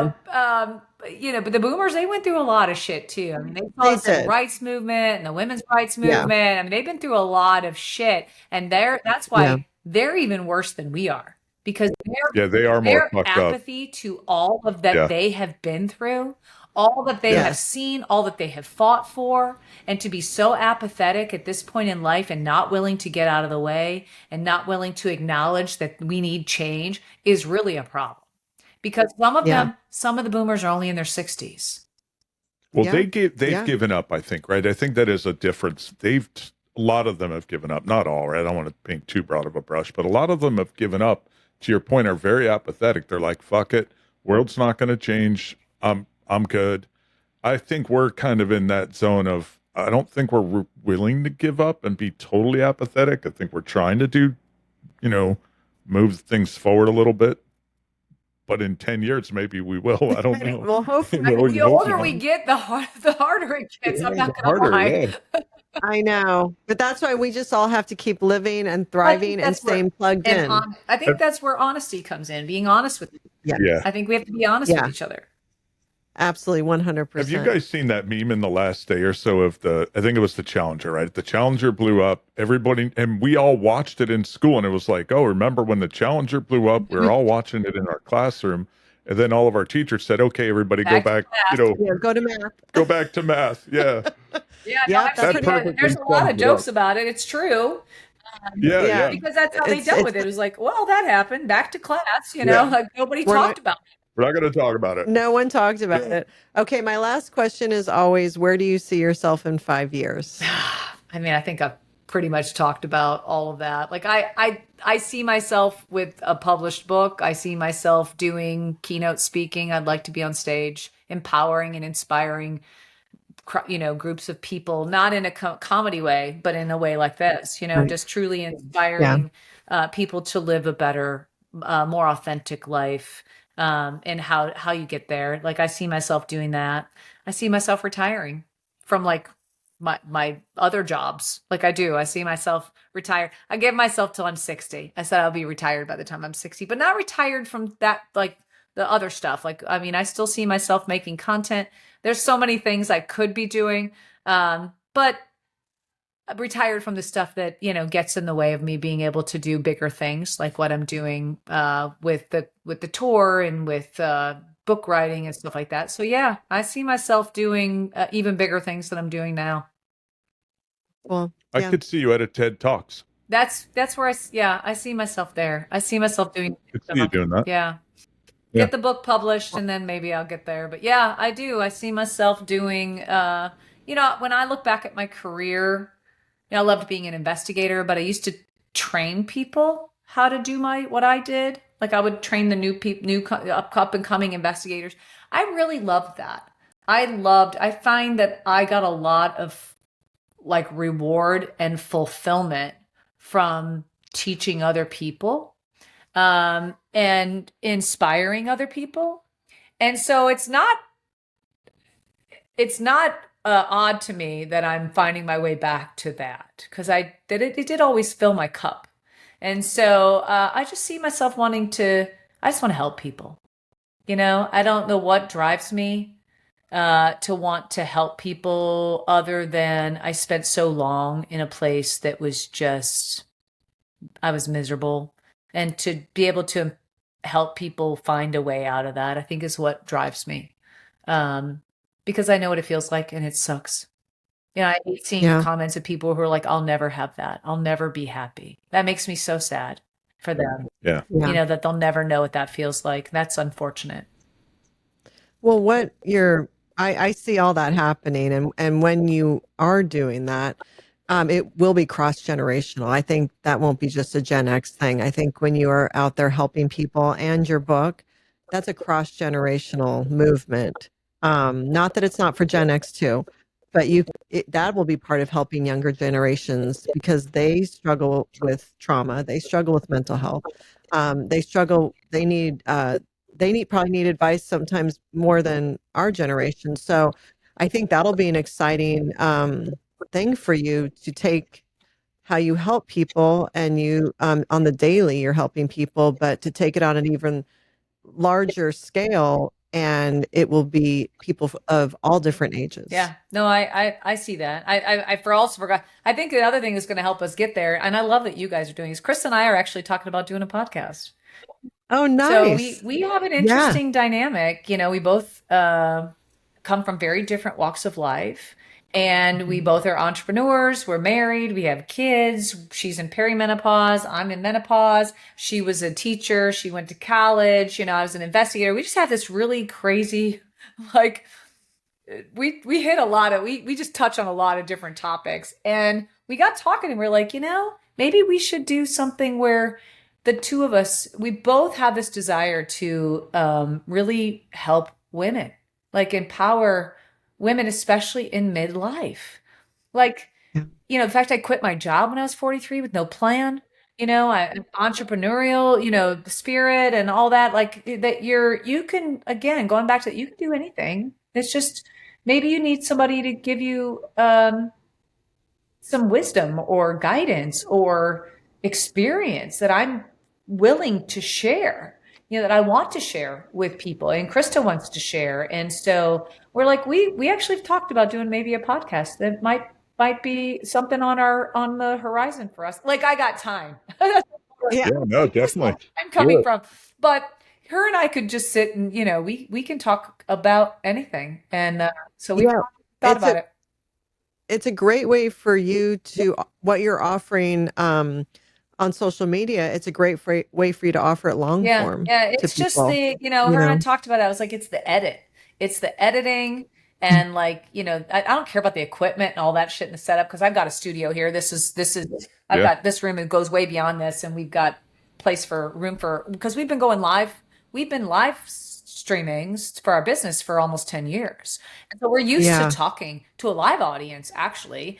And so we talked about it. I was like, studio and equipment, I'm not worried about that. It's more like the edit and the timing and all that. And I was like, that I don't have the capacity for that. So but there's ways around that, I guess. If The editing is a lot, but you could you hire can that do it. out though, right? You can farm that out for Yeah. sure. You can definitely hire that out for Do you sure. guys So, edit your own? Yeah. yes. Yeah. Yeah. But Brian's in IT. Okay. If he wasn't, we couldn't do this, or we would hire it out, because that is a huge help, is that he knows all the ins and outs and can We're handle trying to that. get some underage labor with our youngest. We keep trying to tell him this will help you with getting it. He's 15. He's like, I don't care. They don't care about anything at that age, except No, what he they doesn't care care about. about They only anything. care about what they care. Yeah. Yeah. That's absolutely where he is. For that moment. Yeah. Well, I mean, Sherri, I can't thank you enough for coming on and spending this time with us. Oh, we've loved it. That's very We've cool. loved it. And I know our listeners, this is going to be such a great episode for so many people on so many different levels.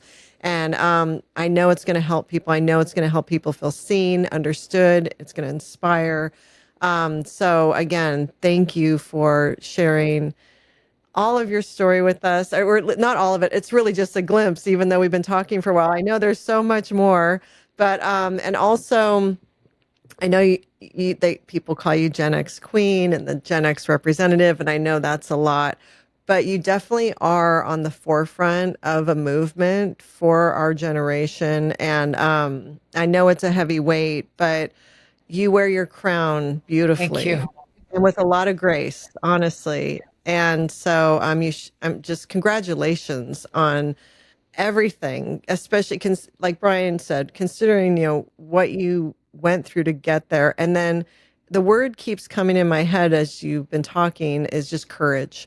I just feel like how courageous, all the steps you've taken, all the moves, all the leaps of faith. It's so courageous. And that just came from inside of you. No one gave you that. And so I think you're such a great example for other Gen Xers. Have courage and do it. There's no reason you shouldn't. Everyone just go for it. We get our own way. Yeah. Yes. And you're such a great example of that. So we can't thank you enough for coming on. Thank you guys for having me. I have thoroughly enjoyed this, and you guys are amazing. I really love, I know I said it earlier, but I don't know if it got into this part of the show. I love what you're doing. Keep doing what you're doing. It's people, if we need more voices in the social media world and just in the world in general that are chipping away, like I said, little by little at our generational trauma, at our, our nuances, little quirky parts of us, all that, just like I said, calling us on our shit. We need more of that in the world. We need more honesty and transparency. And I told you, it goes by so fast. It's like a blink of an eye. And we're all coming into that space, that age of life is going to speed up a whole lot faster.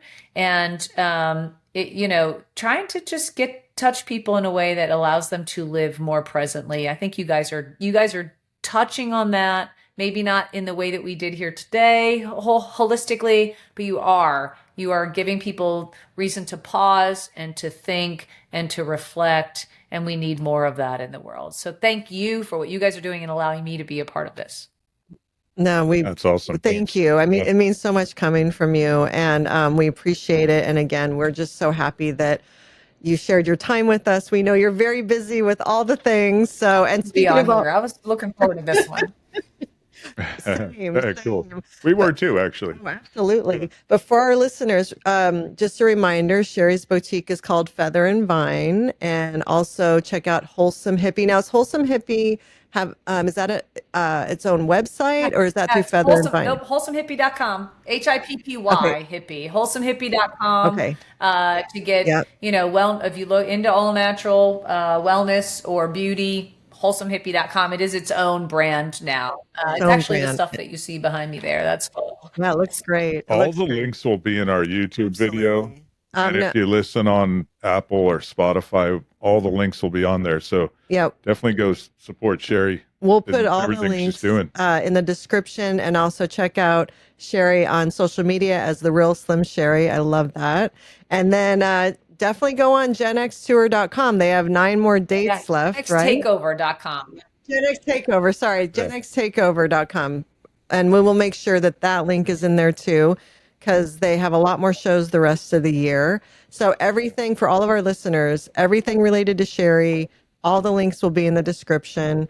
But if you have any questions or comments, please leave them. If you have any questions or comments for Sherri, we will make Share sure them and with let me. her know. Please let me know when this is going to air too, because I would love to give a shout out. I'll share it on my socials. I want more Okay. people to know who you are, because I think that you guys add value. I don't really share a lot, but when I see somebody adding value, I'll happily share that with others. And so I want other people to know that you guys exist. You're doing good in the world. That's awesome. Thank you. Thank you so, so much. Thank you. And thank you to our listeners. Again, we love to hear from you. And we know you've loved this episode as much as we have. So we will see you next time. Bye. Bye.